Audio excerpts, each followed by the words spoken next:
Hello coders, we are back with this video. Now this is my fifth video of this series, जिसमें हम बात करेंगे कि memories क्या होती है और यहाँ पे 2D मेमोरी ऑर्गेनाइजर जितने भी टॉपिक्स यहाँ पे होने वाले हैं मैं सभी यहाँ पे आपको दे दूंगा।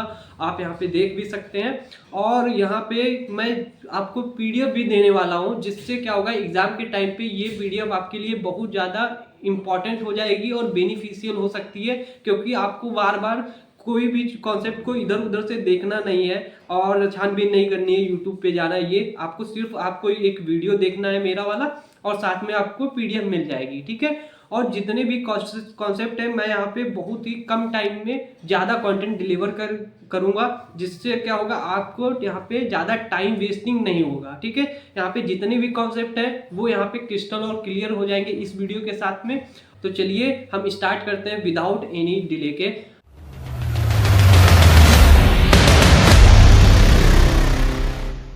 तो यहाँ पे हम स्टार्ट करने वाले हैं अपनी यहाँ पे फर्स्ट यूनिट में फर्स्ट टॉपिक को, जिसका नाम है मेमोरी। तो मेमोरी क्या होता है देख सकते हो। Memory refers to electronic storage. यहाँ पे जो एक इलेक्ट्रॉनिक स्टोरेज होता है उसको रेफर्स करता है। इलेक्ट्रॉनिक स्टोरेज क्या करता है, डेटा को स्टोर कर सकता है, जब जरूरत होगी उसको हम क्या कर सकते हैं, निकाल सकते हैं, मतलब एक्सेस कर सकते हैं। तो यहाँ पे जो देखो क्या कर सकता है, डेटा और इंस्ट्रक्शन को क्या कर सकता है, स्टोर करने के लिए यूज करते हैं। फिर बाद में क्या हो, जो प्रोसेसर अगर जरूरत पड़े तो उसको बहुत क्विकली एक्सेस कर पाए, ठीक है। Processor can quickly access. तो हमारे पास बहुत सारी टाइप्स की यहाँ पे मेमोरीज आती हैं, तो हम उनको यहाँ पे डिस्कस करते हैं। ओके, मेरे पास यहाँ पे देख सकते हो क्या है। सबसे पहले हम बात करेंगे कि मेमोरी हायरार्की क्या होती है। तो मेमोरी हायरार्की कुछ नहीं है। यहाँ पे अगर हम जितनी भी टाइप्स की मेमोरीज होती है उनको अगर एक वे में ऑर्गेनाइज कर दें, जो कि हमारा यहाँ पे जो एक ऑर्गेनाइज करते हैं, तो यहाँ पे हमारा एक ट्रायंगल बनता है। और उस ट्रायंगल में देखो जो सबसे ऊपर होगा क्या होगा, जो सबसे ऊपर होगा उसको हम क्या बोलेंगे, फास्ट होगा। और वहीं पे जो सबसे नीचे होगा वो क्या होगा, सबसे स्लो होगा। तो यहाँ पे देख सकते हो मेरे पास यहाँ पे मेमोरी है। देखो सबसे यहाँ पे देखो क्या है, एक्सेस टाइम दे दिया गया। एक्सेस टाइम का मतलब क्या है, जो सबसे ऊपर है वो क्या करती है, सबसे कम टाइम करती है एक्सेस करने में कोई भी आइटम को। तो कम टाइम का मतलब क्या है, वो ज्यादा फास्ट है। मतलब कोई चीज जल्दी ले आ रही है कम टाइम में, तो मतलब वो ज्यादा फास्ट है। वहीं पे जो सबसे नीचे वो क्या होती है, वो ज्यादा टाइम लेती है। जैसे देख सकते हो ये इतना बड़ा है तो ये कम टाइम ले रही है, ये यहाँ पे देख सकते हो ये इतने में बना है तो मतलब ये ज्यादा टाइम ले रही है, ठीक है।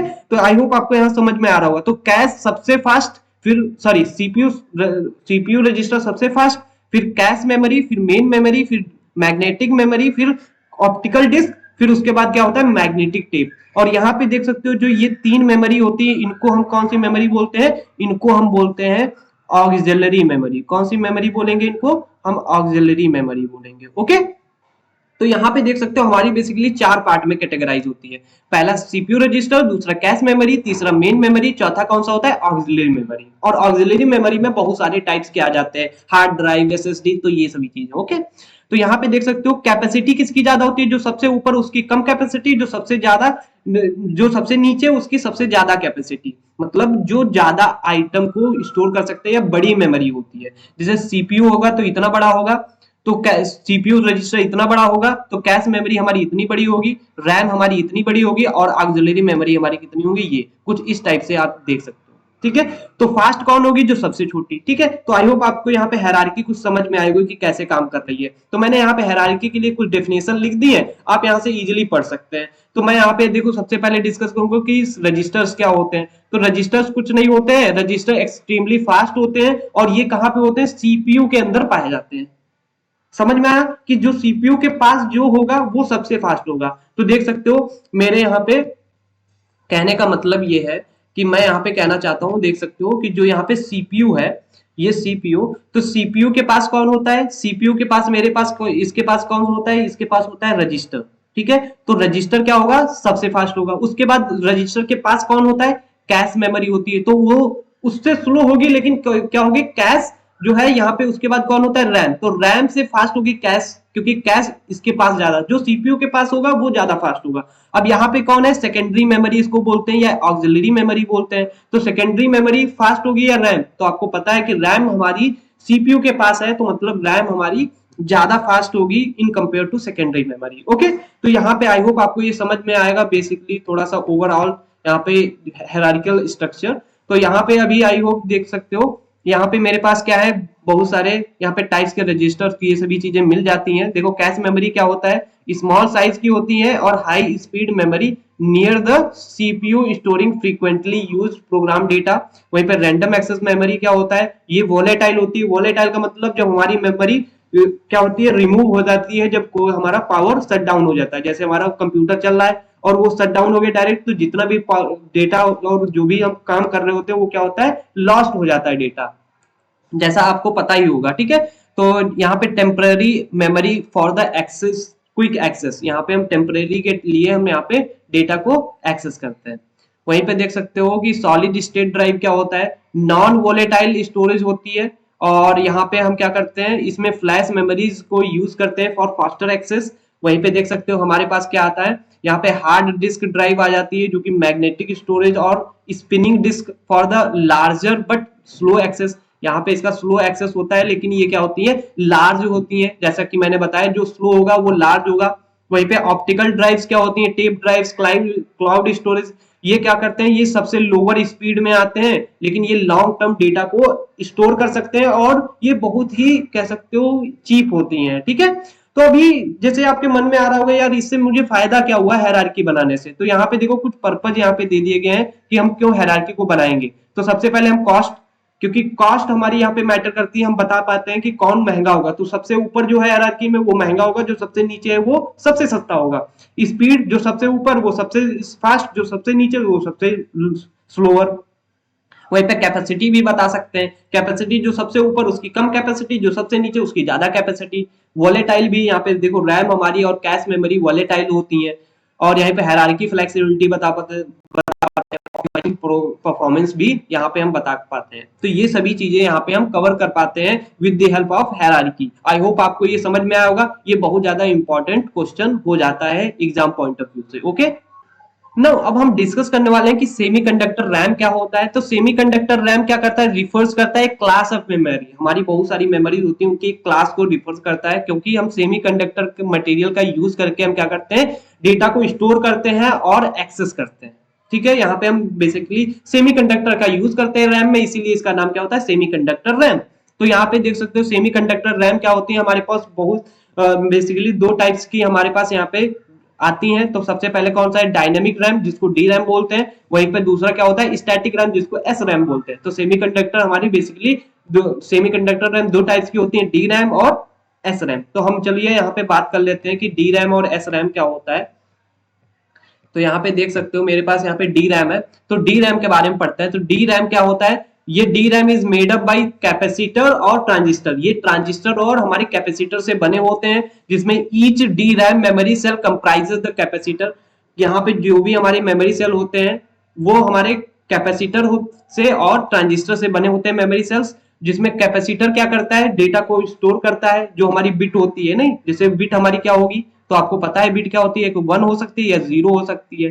तो या तो हमारी बिट को सेट करना है या अनसेट करना है, रीसेट करना है, तो वो सभी चीजें कौन करता है, वो हमारी करता है कौन, वो करता है कैपेसिटर। और वहीं पे ट्रांजिस्टर क्या करता है, ट्रांजिस्टर हमारा जो भी कंट्रोल रखना है पूरे सिस्टम को, कैसे स्टोर करना है, क्या एक्सेस मेथड होने वाले हैं, वो सभी चीजें कौन हैंडल करता है, वो ट्रांजिस्टर हैंडल करता है ना।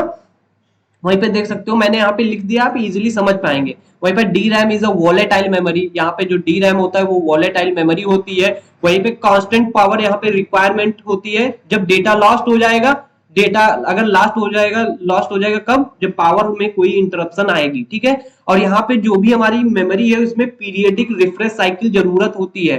क्यों नेसेसरी होती है रिफ्रेश साइकिल, क्योंकि यहाँ पे जो हमारा चार्ज का लीकेज है और मेंटेन चार्ज का लीकेज होता रहता है कंटिन्यूसली, इसीलिए हमारे रिफ्रेश साइकिल यहाँ पे नेसेसरी हो जाता है। और क्यों क्यों क्यों यहाँ पे कह सकते हो कि रिफ्रेश साइकिल जरूरी है, क्योंकि यहाँ पे हमें इंटीग्रिटी को मेंटेन करना है, डेटा को लॉस्ट नहीं करना है।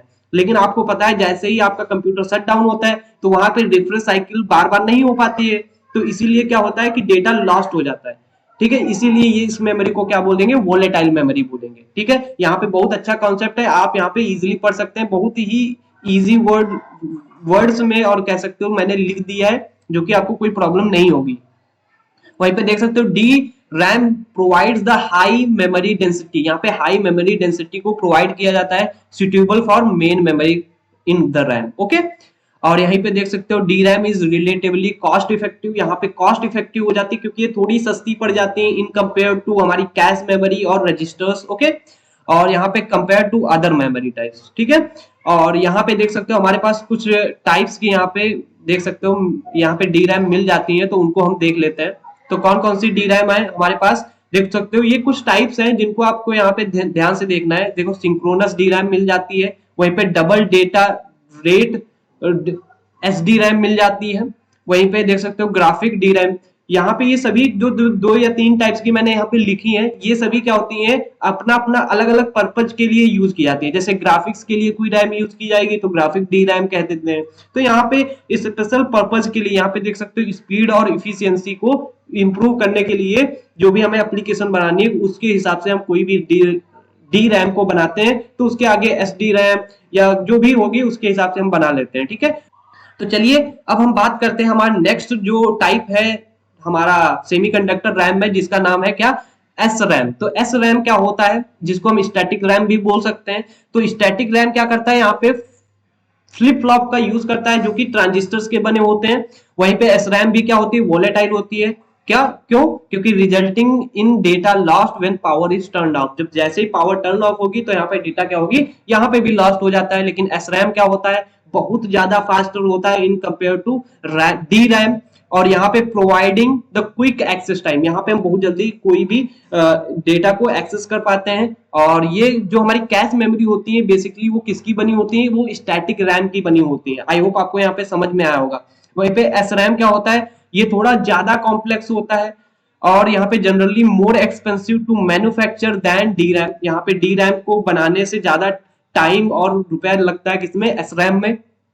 क्यों, क्योंकि आपको पता है हमारी जो कैश मेमोरी होती है वो ऊपर है हायरार्की में और नीचे कौन है, रैम। तो रैम को बनाने में ज्यादा टाइम लगेगा और यहाँ पे महंगी होंगी, लेकिन ये फास्ट होंगी। रैम क्या होगी, कम रुपया लगेगा और ये कम टाइम लगेगा बनाने में, लेकिन ये स्लो होंगी, ठीक है। तो आपको पता होगा कि हायरार्की आपको पता है ना, तो हायरार्की के हिसाब से आप यहाँ पे जो भी यहाँ पे डिफरेंसेस हैं लिख पाएंगे। It is often use to smaller quantity and particularly for the cache memory, हम कैश मेमोरी के लिए ही इसको यूज करते हैं, ठीक है। तो आपको यहाँ पे जितनी भी अगर आपको डिफरेंसेस बताए जाएंगे तो आप यहाँ पे लिख पाएंगे, क्योंकि यहाँ पे मैंने डिफरेंसेस अलग से नहीं लिखा है। आप यहाँ पे अच्छे से यहाँ पे सर्च कर लेना कि कौन कौन से डिफरेंसेस है, मैंने बेसिकली जितने भी डिफरेंसेस है बता दिए हैं, ठीक है।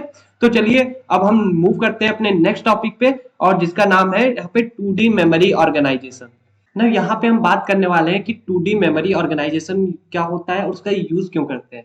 जैसे हमारे पास क्या होता है, जैसे कोई भी एक मेमोरी है उसमें डेटा को कैसे स्टोर करना है, कैसे वहां पे ऑर्गेनाइज होगा, कहाँ पे रखना है, फिर कैसे एक्सेस करना है, ये सभी चीजें हम इसमें 2D मेमोरी ऑर्गेनाइजेशन में सीखते हैं। तो यहाँ पे देख सकते हो मेरे पास क्या है, 2D मेमोरी ऑर्गेनाइजेशन है जिसको मुझे पढ़ना है। तो मेरे पास मैंने यहाँ पे एक आपके लिए डायग्राम बना के रखा है और यहाँ पे मैंने आपको दे दिया है, जिससे आपको यहाँ पे समझ में आएगा कि यार बेसिकली ये होता क्या है। और अगर यहाँ पे मैं यहाँ पे गारंटी देता हूं कि इसके बाद में, इस वीडियो के बाद में आपको कोई भी यहाँ पे इस 2D मेमोरी ऑर्गेनाइजेशन के लिए कोई भी वीडियो आपको देखना नहीं पड़ेगा। तो यहाँ पे देख सकते हो सबसे पहले मेरे पास क्या होता है, यहाँ पे मेरे पास देख सकते हो जो यहाँ पे ये जो मेमोरी बनी है वो मेमोरी देख सकते हो ये है, ठीक है। ये मेरे पास यहाँ पे मेमोरी है, ठीक है।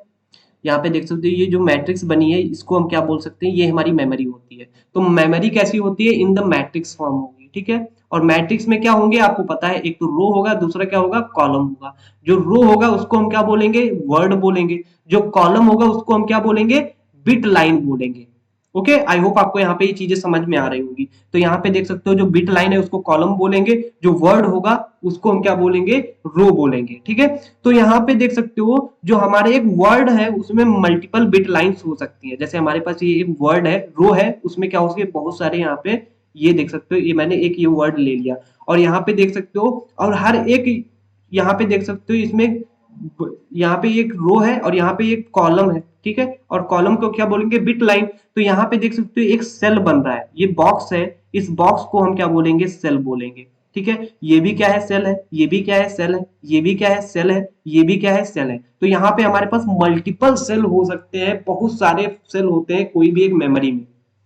और हर एक सेल क्या करता है, वो सिर्फ दो ही चीजें स्टोर कर सकता है, या तो जीरो स्टोर कर सकता है या वन। इसका मतलब यहाँ पे क्या स्टोर कर सकता है, बिट्स स्टोर कर सकता है, या तो जीरो होगा या वन होगा। ठीक है, आई होप आपको समझ में आएगा क्यों स्टोर करेगा, क्योंकि यहाँ पे हम यहाँ पे जो बाइनरी नंबर सिस्टम होता है कंप्यूटर, इसलिए या तो जीरो स्टोर करेगा या फिर वन स्टोर करेगा। ठीक है, तो यहाँ पे बेसिकली आपको यहाँ पे बेसिकली स्ट्रक्चर समझ में आया होगा ना। अब हम देखते हैं कि यार भाई ये जो हमारा 2D मेमोरी ऑर्गेनाइजेशन है वो रीड और राइट मेमोरी में कैसे परफॉर्म करता होगा।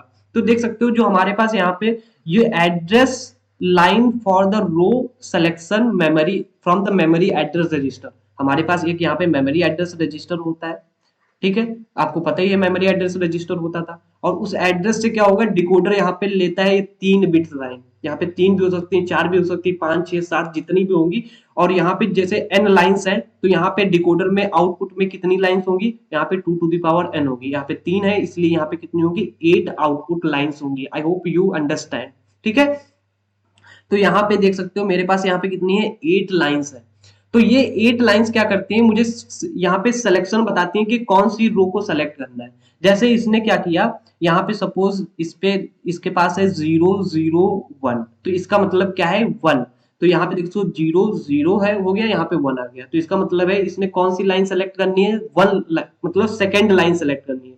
जीरो का मतलब होता है पहला, तीनों होते तो पहली लाइन, 0 0 1 का मतलब है सेकंड वाली लाइन को यहाँ पे सेलेक्ट करना है, क्योंकि आपको पता है ये कौन सी लाइन होगी, जीरोथ लाइन होगी, ये 1, ये 2, ये थर्ड, ये फोर्थ, ये फिफ्थ, ये सिक्स और ये 7। ठीक है, तो 1 वाली मैंने लाइन यहाँ पे सेलेक्ट कर ली, तो कौन सी रो सेलेक्ट हो गई, ये देख सकते हो ये वाली रो सेलेक्ट हो गई। ठीक है, अब यहाँ पे डेटा मेरा क्या होगा, रीड होगा या फिर राइट होगा, वो कैसे पता चलेगा, यहाँ पे देख सकते हो सेलेक्ट लाइन से पता चलेगा रीड होगा या राइट होगा। अगर 1 होगा तो रीड करेगा, 0 होगा तो राइट करेगा। सपोज इसने यहाँ पे क्या किया, राइट ऑप्शन दे दिया, ठीक है, क्योंकि मुझे यहाँ पे राइट करना है।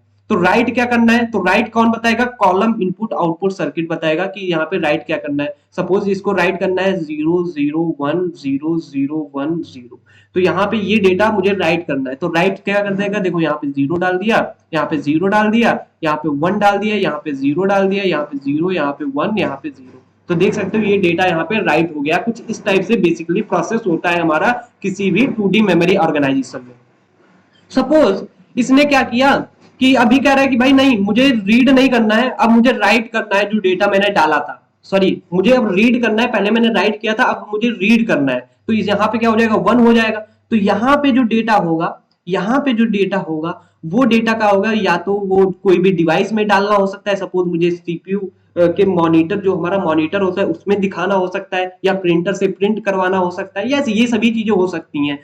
तो वो डेटा क्या होगा, उस डिवाइस के पास भेज देगा या सीपीयू के पास भेज देगा, कहाँ पे, डेटा रजिस्टर में। ठीक है, तो बेसिकली अभी याद यहाँ पे कहोगे जब मैंने राइट किया था तो ये डेटा आया कहाँ से होगा, इनपुट सर्किट को, तो आपको पता होगा ये डेटा कहाँ से मिलता है, डेटा रजिस्टर से मिलता है। कोई भी जो भी डेटा पे ऑपरेशन परफॉर्म करना होता है, आपको पता है मैंने सेकेंड और थर्ड यूनिट में बताया है कि डेटा रजिस्टर के थ्रू यहाँ पे जो भी डेटा है वो यहाँ पे मिलता है। तो ये कुछ बेसिकली यहाँ पे ऑपरेशन परफॉर्म किए जाते हैं हमारे डिकोडर में, ये बेसिकली फंक्शनिंग होती है। ठीक है, तो यहाँ पे अगर मैं बात करूं कि सपोज यहाँ पे मेरे पास देख सकते हो, यहाँ पे जैसे सपोज यहाँ पे कितना है, यहाँ पे 3 है, और यहाँ पे उसकी आउटपुट लाइन कितनी है, 8। तो 3 8 डिकोडर का यहाँ पे यूज हुआ है। यहाँ पे कौन से डिकोडर का यूज किया गया है, 3 8।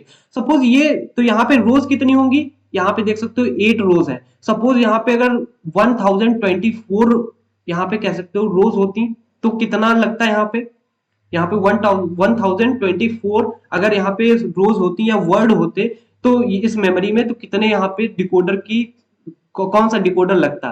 तो यहाँ पे देख सकते हो 10 इंटू 1024 का डिकोडर लगता, क्योंकि आपको पता है कि 1024 में अगर हम लॉग बेस 2 करते हैं तो यहाँ पे 2 to the power 10 होगा, तो 10 यहाँ पे आंसर आ जाएगा। तो यहाँ पे 10 इंटू 1024 का डिकोडर लगता। तो देख सकते हो यहाँ पे मेमोरी का धीरे धीरे देखो डिकोडर का साइज बढ़ता ही जा रहा है, जितनी ज्यादा वर्ड की मेमोरी उतनी ही ज्यादा यहाँ पे साइज डिकोडर का बढ़ता जाएगा। और आपको पता होना चाहिए कि कोई भी डिकोडर को बनाने के लिए, कोई भी डिकोडर को बनाने के लिए इतने नॉट गेट और इतने हमारे पास एंड गेट लगते हैं। जैसे 3 8 डिकोडर बनाना है तो कितना, यहाँ पे 3 नॉट गेट और 8 यहाँ पे क्या लगेंगे, एंड गेट लगेंगे। वहीं पे अगर 10 और 1024 के हमारा डिकोडर बनाना है तो यहाँ पे 10 नॉट गेट और 1024 क्या लगेंगे, हमारे एंड गेट लगेंगे। तो सोच सकते हो कितना ज्यादा कॉस्ट बढ़ जाएगा अगर हम ऐसा ही करते जाएंगे।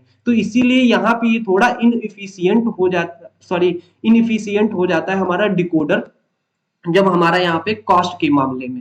ठीक है, तो चलिए हम यहाँ पे थोड़ा सा इसकी डेफिनेशन और जो भी यहाँ पे चीजें दे दी गई हैं उनको हम थोड़ा सा पढ़ लेते हैं। तो यहाँ पे देख सकते हो मेरे पास क्या है, 2D मेमोरी ऑर्गेनाइजेशन, जिसमें इसमें डेफिनेशन हम इसकी पढ़ लेते हैं। क्या कहता है, memory is structured as a 2D matrix जिसमें रोज और कॉलम्स होंगे और each row in the matrix represent word, जो कि आपको पता है जो कि फिक्स साइज का डेटा होता है। डिकोडर में क्या होंगे, एन लाइंस होंगी और वो आउटपुट में क्या 2 टू द पावर n देगा, जैसे आपको पता ही है। ठीक है, वहीं पे देख सकते हो मेरे पास क्या होगा, n आउटपुट लाइंस टेक्स, ये जो लाइंस कहां से मिलेंगी, हमारी मेमोरी एड्रेस से मिलेंगी। और डिकोडर क्या करेगा, प्रोसेस करेगा, इनपुट एड्रेस जनरेट करेगा, क्या जनरेट करेगा 2 to the power n output lines. वहीं पे देख सकते हो मेरे पास क्या होगा, यहाँ पे देख सकते हो one of the output lines is selected based on the specific address provided by the MR. जैसे हमारे पास कोई भी जो लाइन सेलेक्ट की गई थी, यहाँ पे देख सकते हो जो ये लाइन सेलेक्ट की जा रही है, तो ये एमआर से जो एड्रेस मिलता है उसी के हिसाब से ये लाइन सेलेक्ट की जाती है। जो लाइन सेलेक्ट हो गई उसी को हम क्या बोलेंगे, वर्ड बोलते हैं। तो उसी में हमें ऑपरेशन को परफॉर्म करना है। ठीक है, तो यहाँ पे देख सकते हो मेरे पास क्या होता है, यहाँ पे देख सकते हो मेरे पास क्या है कि selected output lines from the decoder corresponds to the specific row in the matrix, और यहाँ पे this row is then accessed from the read or write। यहाँ पे once the row is selected word of the data then it in the row can accessed through the data lines। जो भी हमारी रो select हो जाती है उसी word में हम क्या करेंगे, डेटा को हम स्टोर करेंगे with the help of data lines. ठीक है, वहीं पे फॉर रीडिंग, अगर रीडिंग करनी है तो क्या करेंगे, डेटा ट्रांसफर्ड हो जाएगा जो हमारी रो सेलेक्ट होगी उससे कहां पे, या तो सीपीयू में या फिर इनपुट आउटपुट कंट्रोलर में। अगर राइटिंग करनी है तो क्या करेंगे, जो न्यू डेटा होगा डेटा रजिस्टर में वो कहां जाकर के मेमोरी में स्टोर हो जाएगा। ठीक है, जो भी हमारा सेलेक्टेड वर्ड होगा। तो ये बेसिकली कुछ हमारी फंक्शनिंग होती है। आई होप आपको ये समझ में आएगा कैसे ये वर्क कर रहा है। ओके, तो चलिए हम बात करते हैं 2.5D मेमोरी ऑर्गेनाइजेशन क्या होता है और इसको हम क्यों यूज करेंगे जब हमारे पास 2D मैट्रिक्स है ना। यहाँ पे देख सकते हो मेरे पास 2.5D का जो हमारा डायग्राम बना हुआ है, इसको हमें डिस्कस करना है। सबसे पहले यहाँ पे देख सकते हो मेरे पास 2.5D में क्या होता है, मेरे पास 2 डिकोडर होंगे, एक तो रो के लिए होगा, दूसरा किसके लिए होगा, दूसरा मेरा कॉलम के लिए होगा। ठीक है, यहाँ तक क्लियर है। अब उसके बाद में यहाँ पे देखना है कि देख सकते हो मेरे पास अगर मैं बात करूं कि इसको 2.5D क्यों कहते हैं। देखो मेरे पास क्या होता था, 2D में क्या होती थी, मैट्रिक्स होती थी। ठीक है, ये 2D मैट्रिक्स थी, तो यहाँ पे हर एक सेल में क्या होता था, बिट स्टोर करते थे, या तो 0 या फिर 1। लेकिन यहाँ पे जो हमारा 2.5D होता है वहां पे क्या होता है वो देखते हैं। यहाँ पे देख सकते हो ये हमारे पास मैट्रिक्स होगी, ये मेरी किसकी है, 2.5D की। लेकिन यहाँ पे सेल में 1 और 0 को हम नहीं स्टोर करेंगे। यहाँ पे किसको स्टोर करेंगे, 1 और 0 को हम यहाँ पे स्टोर ना करके यहाँ पे हम किसको स्टोर करने वाले हैं, यहाँ पे हम स्टोर करने वाले हैं, देख सकते हो जो सेल है यहाँ पे हम क्या स्टोर करने वाले हैं, वर्ड को स्टोर करने वाले हैं। वर्ड में क्या होता है, कलेक्शन ऑफ बिट्स होती है। यहाँ पे ये चीज यहाँ पे स्टोर हो जाएगी, जैसे यहाँ पे कुछ इस टाइप से यहाँ पे स्टोर होगी। तो यहाँ पे देख सकते हो हर एक सेल के अंदर क्या हो गया, एक और रो होगी, तो इसीलिए इसको 2.5D बोलते हैं। यहाँ पे आई होप आपको एक कंफ्यूजन यहाँ पे क्लियर हो गई होगी कि इसको 2.5D हम क्यों बोलते हैं। ठीक है, जब यहां तक हो गया होगा तो हम आगे बढ़ते हैं। यहाँ पे देख सकते हो एक मेरे पास रो, यहाँ पे एक देखो रो के लिए यूज करते हैं, एक हम कॉलम के लिए यूज करते हैं।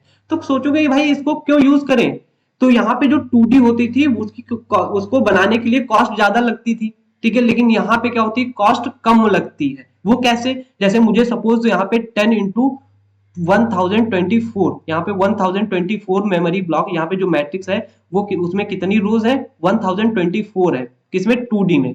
तो 2D में अगर 1024 है तो इसके लिए मुझे कितनी, यहाँ पे 10 क्या यूज करना पड़ता था, 10 नॉट गेट की जरूरत पड़ती और 1024 किसकी, एंड गेट की जरूरत पड़ती।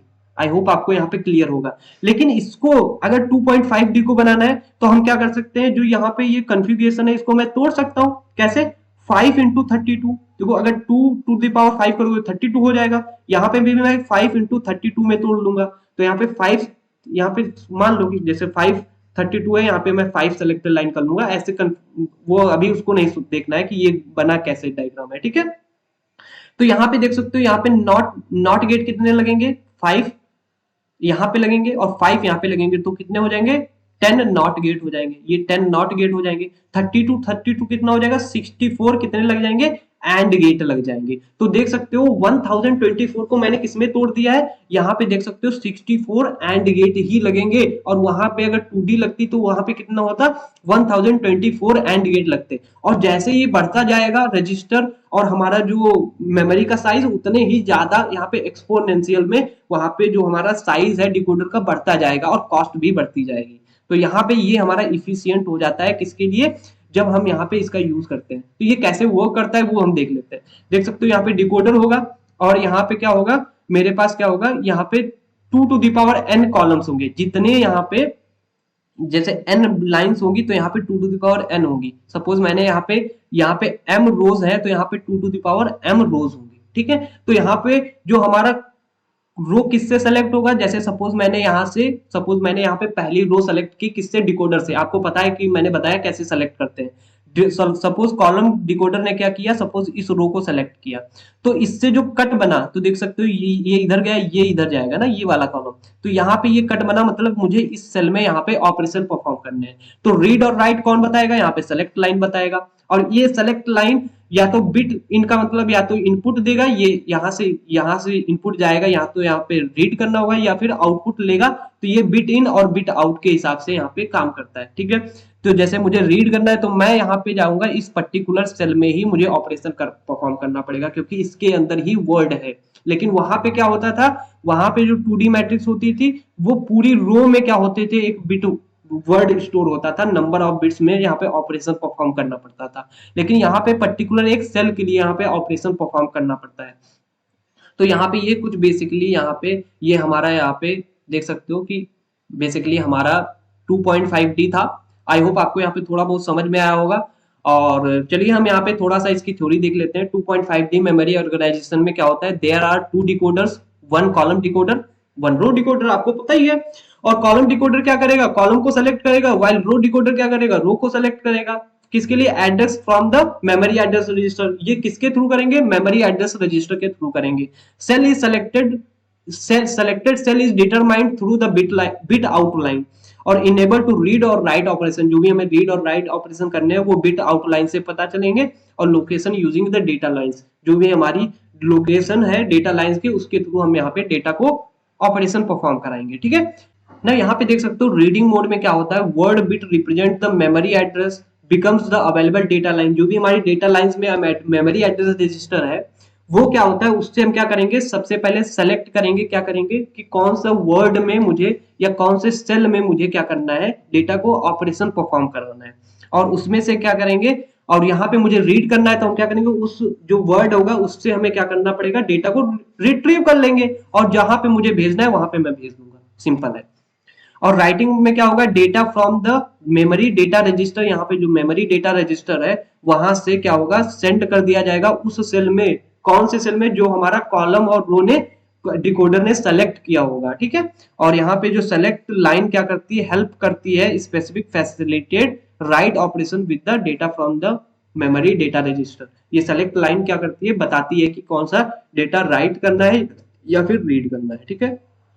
तो ये बेसिकली कन्फ्यूगेशन हो गया हमारा कैसे 2D और 2.5D का होता है। तो यहाँ पे मैं कुछ डिफरेंसेस लिखा हूँ वो यहाँ पे पढ़ देता हूँ, आपको यहाँ पे लिखे मिल जाएंगे, आप समझ जाएंगे। In 2D organization hardware fixed but 2.5D में नहीं होता है। देखो यहाँ पे हमारे पास क्या होता है, रो होती है एक, यहाँ पे देख सकते हो मेरे पास क्या होता है 2.5D में, यहाँ पे 2.5D में क्या होगा, एक हमारे पास रो का होगा, एक कॉलम का डिकोडर होगा। तो हम कॉलम की जगह पे रो का लगा सकते हैं, रो की जगह पे कॉलम लगा सकते हैं, इसकी कोई दिक्कत नहीं है। तो इसीलिए यहाँ पे हार्डवेयर फिक्स नहीं होते, चेंजेस होते रहते हैं।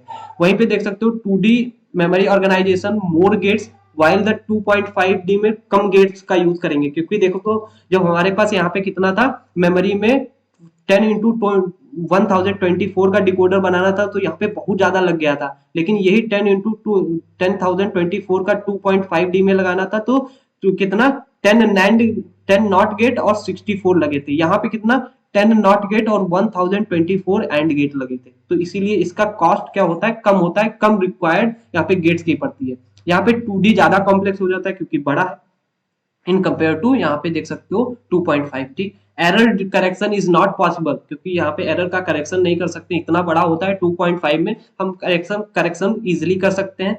और यहाँ पे 2D is more difficult to fabricate, बनाने में हार्ड है, लेकिन 2.5D में ऐसा कुछ नहीं होता है। द यहाँ पे देख सकते हो, ये यहाँ पे एक्स्ट्रा लिख गया है, इसको छोड़ देना, ठीक है। तो ये बेसिकली डिफरेंसेस होते हैं 2D और 2.5D में। अगर कोई भी इसमें प्रॉब्लम होती है तो प्लीज आपको कमेंट बॉक्स में जरूर कमेंट करना है ना। अब हम डिस्कस करने वाले हैं कि रोम क्या होता है। रोम क्या होता है? रोम stand for the read only memory. Read only memory को हम क्या बोलेंगे? रोम बोलेंगे। ये हमारी क्या होती है? नॉन वोलेटाइल मेमोरी होती है, और ये क्या करती है? डेटा को रिटेन कर लेती है। जैसे हमारे सपोज कंप्यूटर शट डाउन भी हो गया तो उससे कोई दिक्कत नहीं होगी, ये डेटा को रिटेन करके रखती है, इसलिए ये रीड ओनली मेमोरी। और ये क्या होती है? नॉन वोलेटाइल होती है, ठीक है। तो इसमें हम यहाँ पे देख सकते हो टाइप्स ऑफ रोम आ जाती है रीड ओनली मेमोरी में। जैसे हमारे पास क्या होता है? पी रोम होता है, वहीं पे क्या होता है? एप रोम होता है, ई रोम होते हैं, बहुत सारे टाइप्स होते हैं, उनको हम देख लेते हैं। पी रोम क्या होता है? Programmable ROM. इसमें क्या करते हैं? Allows for the one time programmability. इसमें जब हमारी बनती है, फैब्रिकेट हो रही होती है, वहीं पे हम खाली एक बार प्रोग्राम कर सकते हैं, बार बार नहीं कर सकते हैं। तो where the data is written और into the memory by the user, जो भी हमारा यूजर है वो हमारा मेमोरी में राइट कर सकता है वंस प्रोग्राम, देन उसके बाद डेटा परमानेंट वहां पे स्टोर हो जाता है। Then we will not change the data frequently, और यू कैन से अगेन, ठीक है। तो यहाँ पे एप रोम क्या होता है? इरेजेबल प्रोग्रामेबल रोम होती है। User can erase and reprogram the memory multiple times. हमारे पास जो यूजर होता है वो मल्टीपल टाइम्स डेटा को क्या कर सकता है? इरेज कर सकता है। लेकिन वो जो इरेज करेगा डेटा, वो कैसे इरेज करेगा? अल्ट्रावायलेट लाइट्स जो होती है उनके थ्रू डेटा को इरेज किया जाता है, ठीक है। वहीं पे ईई रोम क्या होता है? ईईपी रोम क्या होता है? Electrical erasable programmable ROM. इसमें क्या होता है? देख सकते हो सिमिलरली एप्रोम, बट इसमें क्या होता है? जो हमारा डेटा इरेज किया जाएगा वो किसके थ्रू किया जाएगा? अल्ट्रावायलेट के थ्रू ना होकर के यहाँ पे हम इलेक्ट्रिकली डेटा को क्या करेंगे? इरेज करेंगे, और ये हमारा कन्वीनियंट प्रोसेस हो जाता है, ठीक है। तो चलिए अभी हमारे पास एक और आता है जिसका नाम होता है मास्क रूम। वो मास्क रूम क्या है?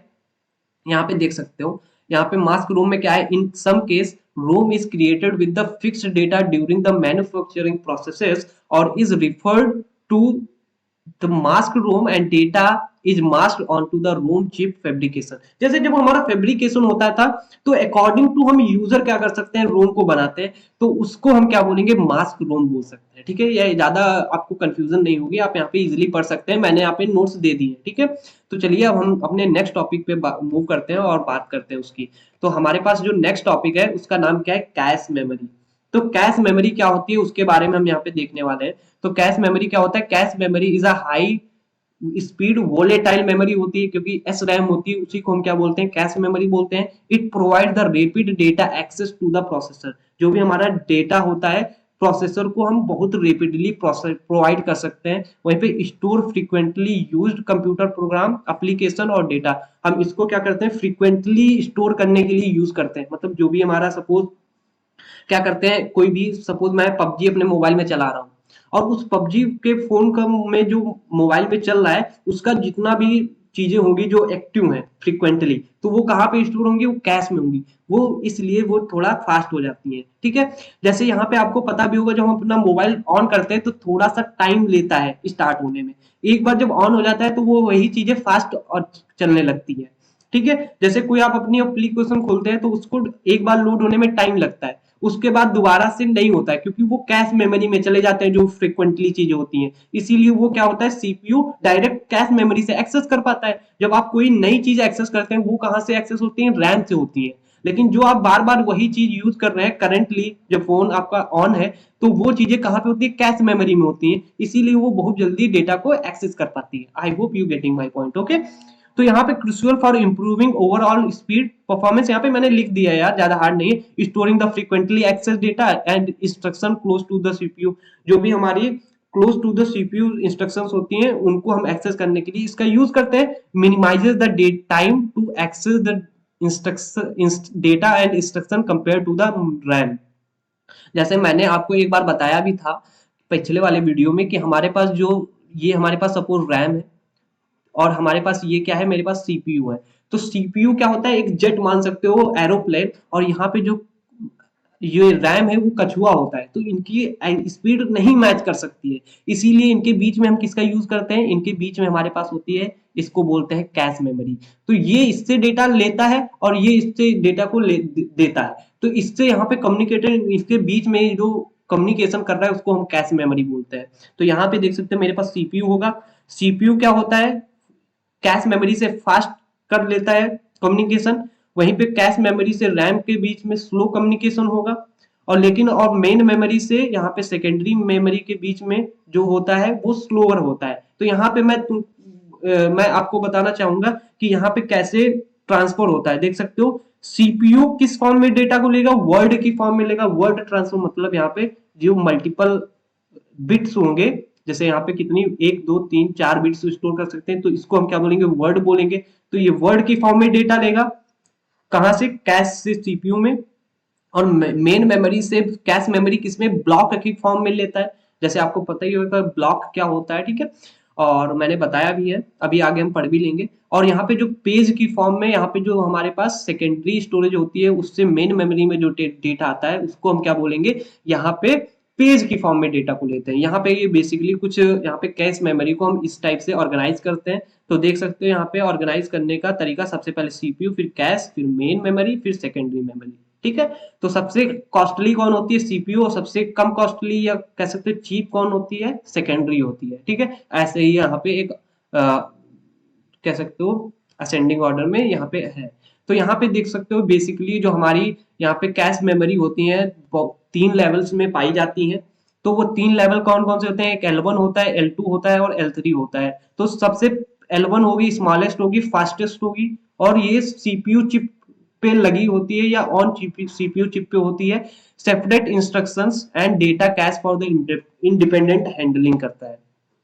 वहीं पे L2 क्या होती है, स्लाइटली लार्जर होती है, ये सबसे देखो स्मॉलेस्ट होती है, ये बड़ी होती है, ये इन कंपेयर टू L1 स्लोअर होती है। वहीं पे ये क्या करती है, शेयर्ड करती है cores of the multiple core processor, provide the additionally storage, frequently access data को भी ये एक्सेस करती है।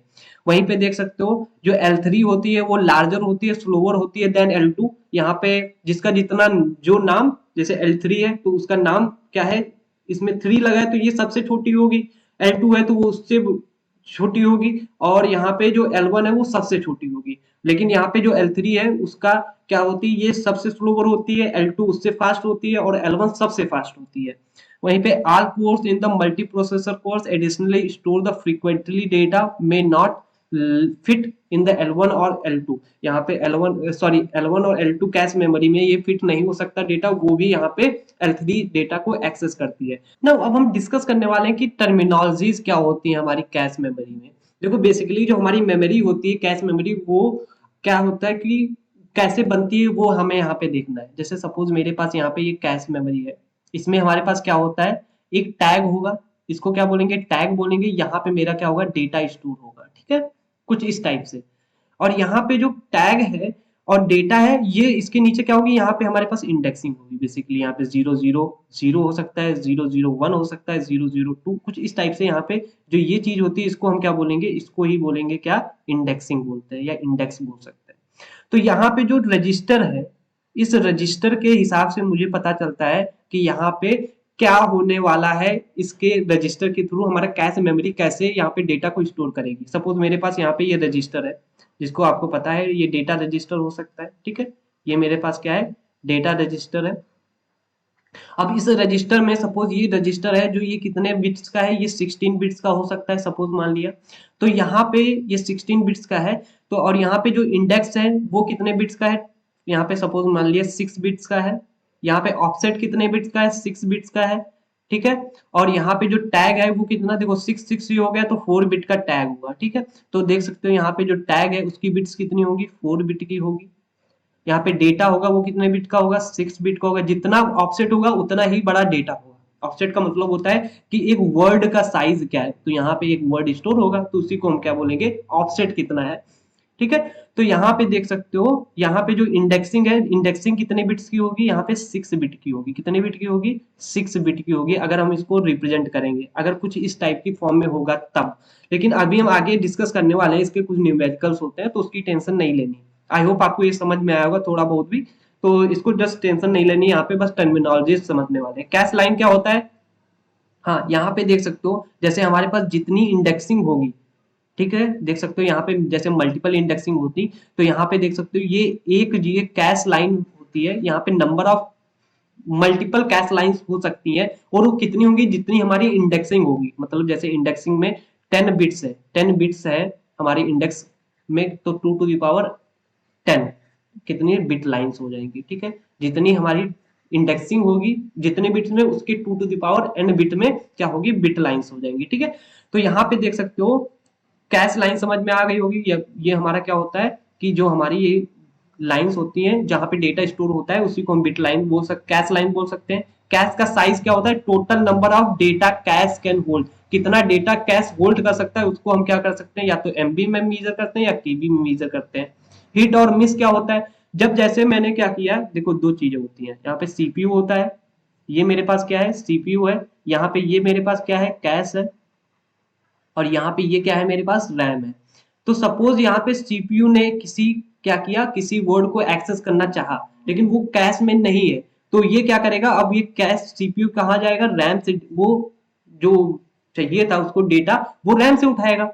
तो अगर कैश में मिल जाता डेटा, तो वहां पे क्या होता है, हिट होता है। अगर नहीं हुआ, नहीं मिला, तो क्या हुआ, मिस हुआ। सिंपल हिट और मिस का कॉन्सेप्ट आपको यहाँ पे समझ में आया होगा। टैग और इंडेक्स ऑफसेट क्या होते हैं, आपको पता है, जो भी हमारा फिजिकल एड्रेस होता है, जैसे डेटा रजिस्टर कुछ भी हो सकता है, वो हमारा क्या होता है, उसको हम 3 पार्ट्स में डिवाइड करते हैं, टैग, इंडेक्स और ऑफसेट। तो ये बेसिकली यहाँ पे टर्मिनोलॉजीज थी, आपको समझ में आई होंगी।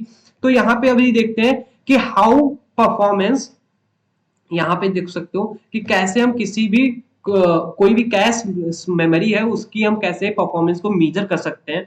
तो यहाँ पे देख सकते हो, सबसे पहले क्या होता है, performance of the cache memory is frequently use in term of quantity called hit ratio. हम कैसे बता सकते हैं कि किसी भी मेमोरी की परफॉर्मेंस कैसे बेटर है, तो हम उसका क्या करते हैं, हिट रेशियो निकालते हैं।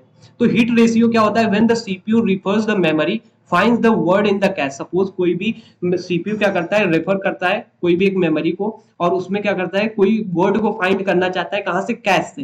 तो वो कैश में अगर मिल गया तो उसको क्या बोलेंगे, हिट। अगर नहीं मिला तो क्या बोलेंगे, मिस। तो हम यहाँ पे देख सकते हो, if a word is not in the cache then it is a main memory, then it is count as a miss. और अगर मिल गया तो उसको हम बोलेंगे हिट। तो हम पहले निकालेंगे, जैसे कुछ नंबर ऑफ ऑपरेशन किए, तो उसमें हिट निकाला और मिस निकाला, तो उसका रेशियो निकाल लेंगे, और रेशियो निकालने का, रेशियो ऑफ हिट और मिस कॉल्ड हिट रेशियो। और this is the best way to measure the performance. जैसे किसी ने कहा कि भाई अगर कैश मेमोरी कितनी अच्छी है और उसका परफॉर्मेंस बताना है कि कैसे बताओगे, तो हम क्या करेंगे, उसका हिट रेशियो हिट निकाल लेंगे, कितनी बार हिट कर रहा है और कितनी बार मिस कर रहा है, कुछ नंबर ऑफ ऑपरेशन परफॉर्म करके। फिर उसका रेशियो निकाल लेंगे हिट और मिस का, उससे हम पता कर सकते हैं कि वो हमारी कितनी अच्छी हमारी कैश मेमोरी है। आई होप आपको यहाँ पे कुछ समझ में आएगा कि कैश मेमोरी में कैसे हम परफॉर्मेंस को मेजर करते हैं, और कैसे हम यहाँ पे टर्मिनोलॉजी इसकी डिस्कस करते हैं, और क्या होती है टर्मिनोलॉजी ना। अब हम बात करेंगे कि कैश मैपिंग क्या होती है। देखो जैसे हमारे पास क्या होता है, कैश होती है, और दूसरी तरफ क्या है, सीपीयू, सॉरी सीपीयू नहीं, क्या होती है, मेन मेमोरी। तो मेन मेमोरी भाई बहुत बड़ी होती है, और कैश क्या होती है, बहुत छोटी होती है। तो मेन मेमोरी का डेटा हम कैश में कैसे फिट करेंगे, कैसे मैप करेंगे मेन मेमोरी को कैश मेमोरी से, उसको ही हम क्या बोलेंगे, मैपिंग बोलते हैं। तो जैसे हमारे पास क्या है, सपोज मेरे पास यहाँ पे क्या है, सपोज दिस इज माई क्या है, मेन मेमोरी है। मेन मेमोरी को एमएम लिख सकता हूं, नहीं। तो यहाँ पे देख सो दो चीजें होती हैं, इस पहले ब्लॉक में क्या होगा, यहाँ पे होगा एड्रेस, ठीक है, और दूसरे में क्या होगा, यहाँ पे क्या होगा, मेरे पास डेटा। ऐसे हमारे पास बहुत सारे ऐसे ब्लॉक हो सकते हैं, ठीक है। और यहाँ पे देख सकते हो दूसरी तरफ मेरे पास क्या है, यहाँ पे मेरे पास क्या है, कैश मेमोरी। तो इस कैश मेमोरी में भी दो चीजें होती हैं, एक होता है टैग, और दूसरा क्या होता है, डेटा। और तीसरी चीज यहाँ पे क्या होती है, यहाँ पे होती है इंडेक्सिंग। यहाँ पे 001 हो सकता है, यहाँ पे 002 हो सकता है, ये सभी चीजें क्या होती हैं, इनको हम बोलेंगे इंडेक्सिंग। और यहाँ पे जितनी इंडेक्स होंगी उतनी हमारी क्या होंगी, डेटा लाइंस होंगी, या बिट कैश लाइंस बोल सकते हैं। यहाँ पे जो डेटा लाइंस होंगी उन्हीं को क्या बोलेंगे, कैश लाइन बोलेंगे, ठीक है।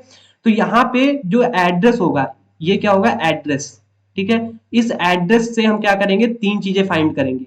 एक तो इंडेक्स फाइंड करेंगे कैश मेमोरी की, दूसरा क्या फाइंड करेंगे, ऑफसेट फाइंड करेंगे, और तीसरा क्या फाइंड करेंगे, टैग फाइंड करेंगे। इन तीनों चीजों को कहां से फाइंड करेंगे, एड्रेस से फाइंड कर लेंगे।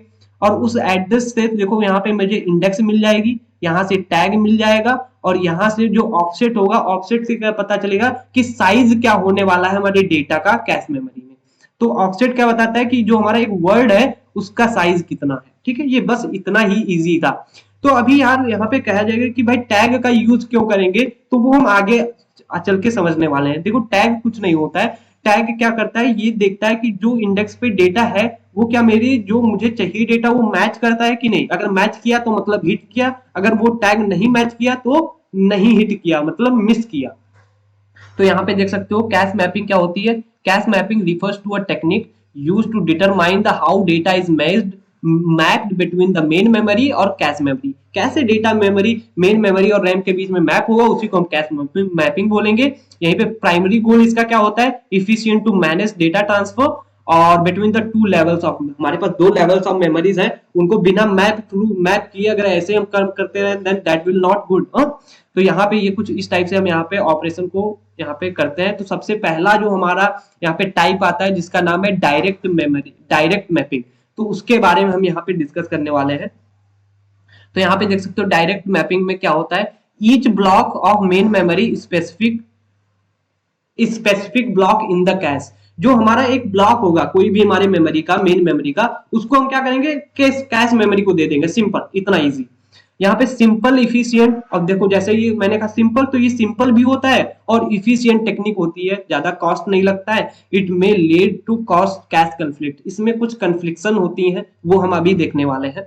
One cache line corresponding to one specific block in the memory, हर एक क्या कर देंगे, कैश लाइन के लिए हर एक ब्लॉक को दे देंगे। कैश लाइन क्या होता है आपको पता ही है, कैश लाइन क्या होता है, सपोज जैसे मेरे पास यहाँ पे कैश मेमोरी है, तो जितनी रोज होंगी उसी को, हर एक रो को क्या बोलेंगे, कैश लाइन बोलेंगे। ठीक है, तो इसके एडवांटेज क्या है, ये सिंपल होता है हार्डवेयर में, और यहाँ पे लोअर कॉस्ट होती है, यहाँ पे लिमिटेड फ्लेक्सिबिलिटी, और कन्फ्लिक्शन यहाँ पे होता है। कन्फ्लिक्शन का मतलब अभी हम समझने वाले हैं। ओके, तो यहाँ पे मेरे पास देख सकते हो ये डायग्राम है, इसमें हम अभी कन्फ्लिक्शन को समझने वाले हैं। जैसे हमारे पास मेन मेमोरी है, यहाँ पे ये क्या है, मेरे पास एड्रेस है, और यहाँ पे ये मेरे पास क्या है, यहाँ पे डेटा होगा। ठीक है, यहाँ पे ये डेटा है, यहाँ पे मेरे पास क्या है, एड्रेस है। ठीक है, और इस डेटा से ही, इस एड्रेस से ही हम क्या करेंगे, तीनों चीजें फाइंड कर सकते हैं। डेटा फाइंड कर सकते हैं, इंडेक्स फाइंड कर सकते हैं, और ऑफसेट। ये ऑफसेट क्या करेगा, ये साइज बताएगा, और यहाँ पे स्टोर क्या होगा, यहाँ पे स्टोर होगा डेटा, जो मुझे यहाँ से डेटा को स्टोर लेकर के यहाँ पे स्टोर करना है। ठीक है, आई होप आपको ये चीजें समझ में आई होंगी। तो यहाँ पे देख सकते हो नंबर ऑफ ब्लॉक्स कितने हैं, 4। यहाँ पे कितने हैं, 4 ब्लॉक्स हैं, और यहाँ पे कितने हैं, 8 ब्लॉक्स हैं। तो यार देखो 8 ब्लॉक्स को मुझे मैप करना है कितने में, 4 में। तो मुझे क्या करना पड़ेगा, जो ये 8 ब्लॉक्स हैं उसको हम क्या करेंगे, मॉड कर देंगे, किससे, 4 से। तो देख सकते हो ये चारों ब्लॉक कहाँ पे, देखो जीरो वाले को अगर मॉड करेंगे तो रिजल्ट कितना आएगा, 0। तो मतलब जो ये पहला ब्लॉक अगर मुझे डालना है तो वो कहाँ पे जाएगा, पहले 0 वाली पोजीशन पे जाएगा।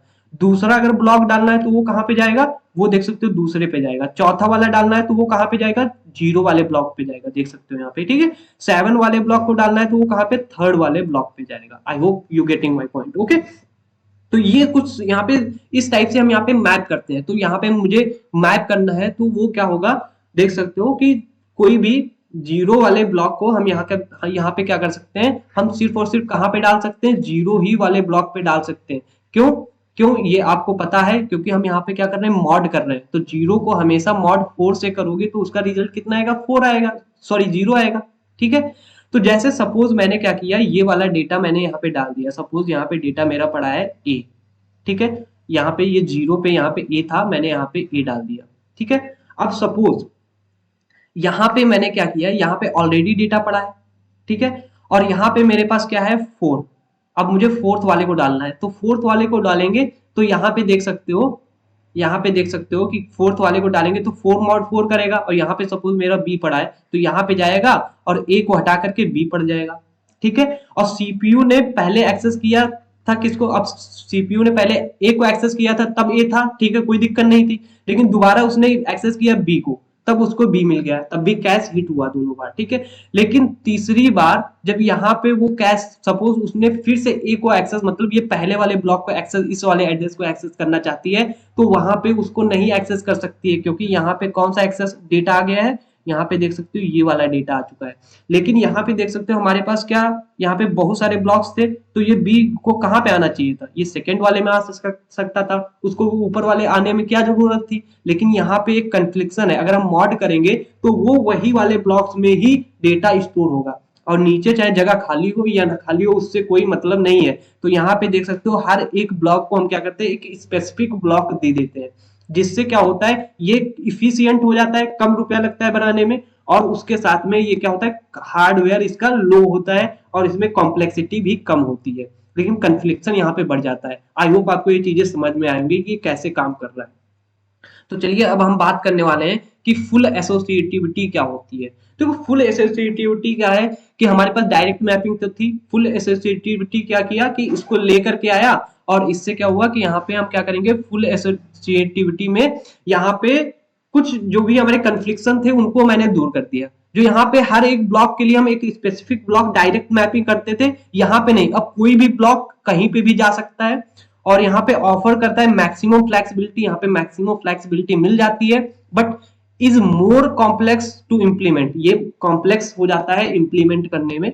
यहाँ पे रिड्यूस करता है लाइकवुड कैश कन्फ्लिक्शन, यहाँ पे कन्फ्लिक्शन है ही नहीं, अगर पहला ब्लॉक फिल है तो हम दूसरे में डाल देंगे, दूसरा फिल है तो तीसरे में डाल देंगे, तीसरा फिल है तो कोई अगर ऊपर खाली है तो हम उसमें डाल देंगे, ठीक है। एडवांटेज इसके क्या है, मैक्सिमम फ्लेक्सिबिलिटी, रिड्यूस कन्फ्लिक्शन, यहाँ पे potential for high cache hit rate, वहीं पे देख सकते हो more complex and expensive design, यहाँ पे ये मोर कॉम्प्लेक्स हो जाता है और एक्सपेंसिव डिजाइन हो जाती है बनाने में, ठीक है।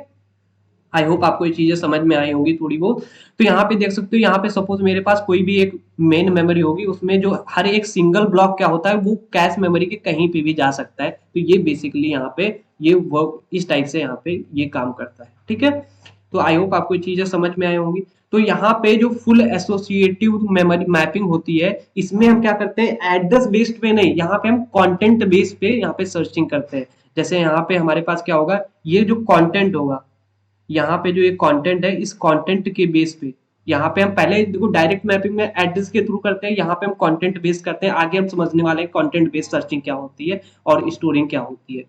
तो यहाँ पे देखो सेट एसोसिएटिव मैपिंग में क्या होता है, यहाँ पे कंबाइंस द एस्पेक्ट डायरेक्ट और फुल एसोसिएट मैपिंग दोनों को हम यूज करेंगे।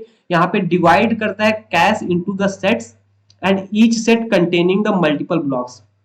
जैसे मेरे पास क्या होता था डायरेक्ट मैपिंग में, यहाँ पे मेरे पास कैश होती थी, ठीक है, और यहाँ पे ये देखो जितनी भी लाइंस होती थी उनको हम क्या कैश लाइंस बोलते थे। तो यहाँ पे मेरे पास जो कैश मेमोरी होगी, इसमें हम क्या करेंगे, दो दो सेट बना सकते हैं, तीन सेट बना सकते हैं, ठीक है, कुछ इस टाइप से, इस टाइप से। तो अगर सपोज यहाँ पे डेटा पड़ा है, तो यहाँ पे ये फिल है, तो मैं क्या करूंगा, अब यहाँ पे उस डेटा को डाल दूंगा। समझ में आया कि नहीं, अगर ये पहले से कैश मेमोरी में डेटा यहाँ पे फिल है तो मैं यहाँ पे डाल सकता हूँ, जिससे क्या होगा कि कन्फ्लिक्शन थोड़ा सा कम हो जाएगा। लेकिन यहाँ पे पूरा कम नहीं होगा, सपोज ये अगर दोनों बॉक्स फिल है तब क्या करोगे, लेकिन यहाँ पे कुछ तो कम हो जाएगा ना। तो ये चीजें यहाँ पे हो सकती है। यहाँ पे each block of main memory can map into the any line with in specific set, कोई भी हमारा जो हमारा मेन मेमोरी का ब्लॉक है कहीं पे भी सेट हो सकता है अगर हमारा कोई स्पेसिफिक सेट में, ठीक है।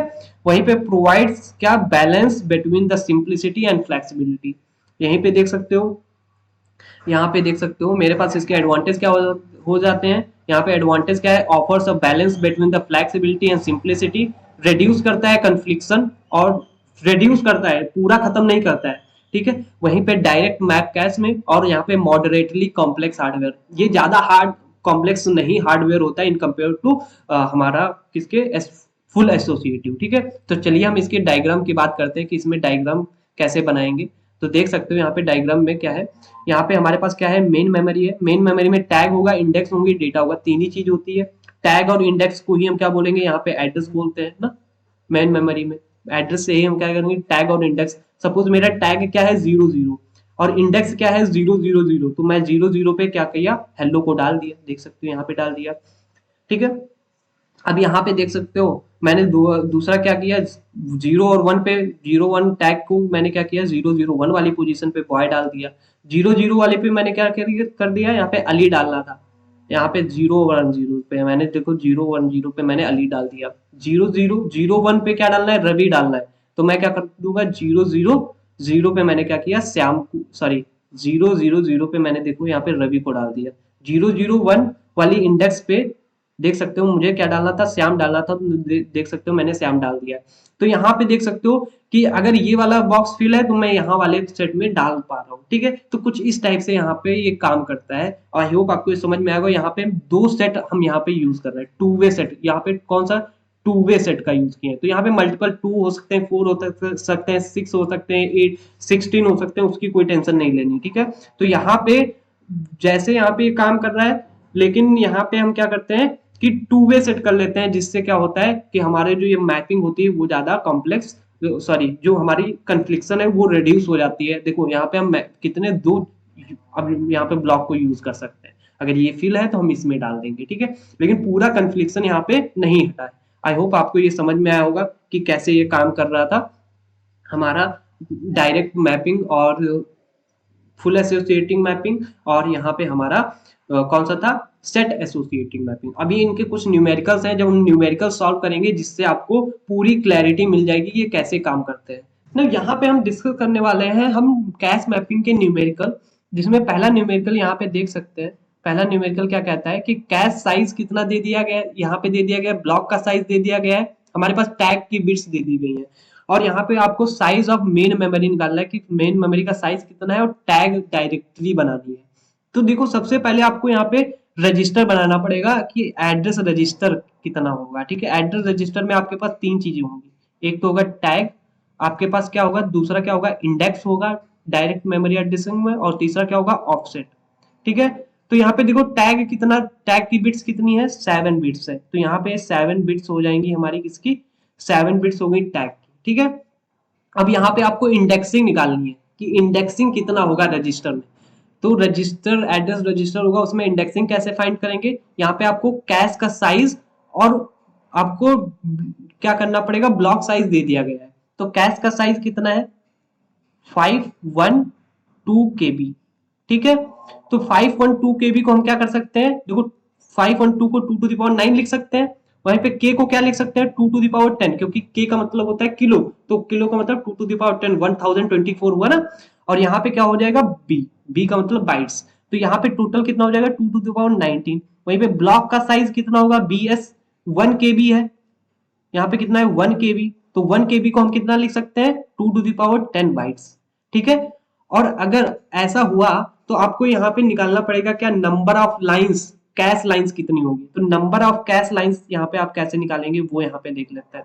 तो नंबर ऑफ कैश लाइंस यहाँ पे निकालना होगा, तो यहाँ पे कैश लाइंस कैसे निकालेंगे, सी, यहाँ पे फॉर्मूला होता है C S upon B S, यहाँ पे क्या करेंगे, C S upon B S करेंगे, जिससे क्या होगा 2 टू द पावर 19 है, और यहाँ पे क्या होगा 2 टू द पावर 10, अगर इसको डिवाइड करेंगे तो कितना बनेगा, 2 टू द पावर 9 लाइंस बन जाएंगी। कितनी हो जाएंगी, कैश लाइंस कितनी आएंगी, 2 टू द पावर 9 लाइंस। तो अब कहेंगे कि भाई यार इंडेक्सिंग कितनी होगी, 2 to the power N lines हो जाएंगी, लेकिन यहाँ पे कितना, यहाँ पे इंडेक्सिंग कितनी होगी, तो यहाँ पे देख सकते हो पावर इसकी कितनी है 9, तो यहाँ पे कितना 9 बिट्स का इंडेक्सिंग होगा, सिंपल है।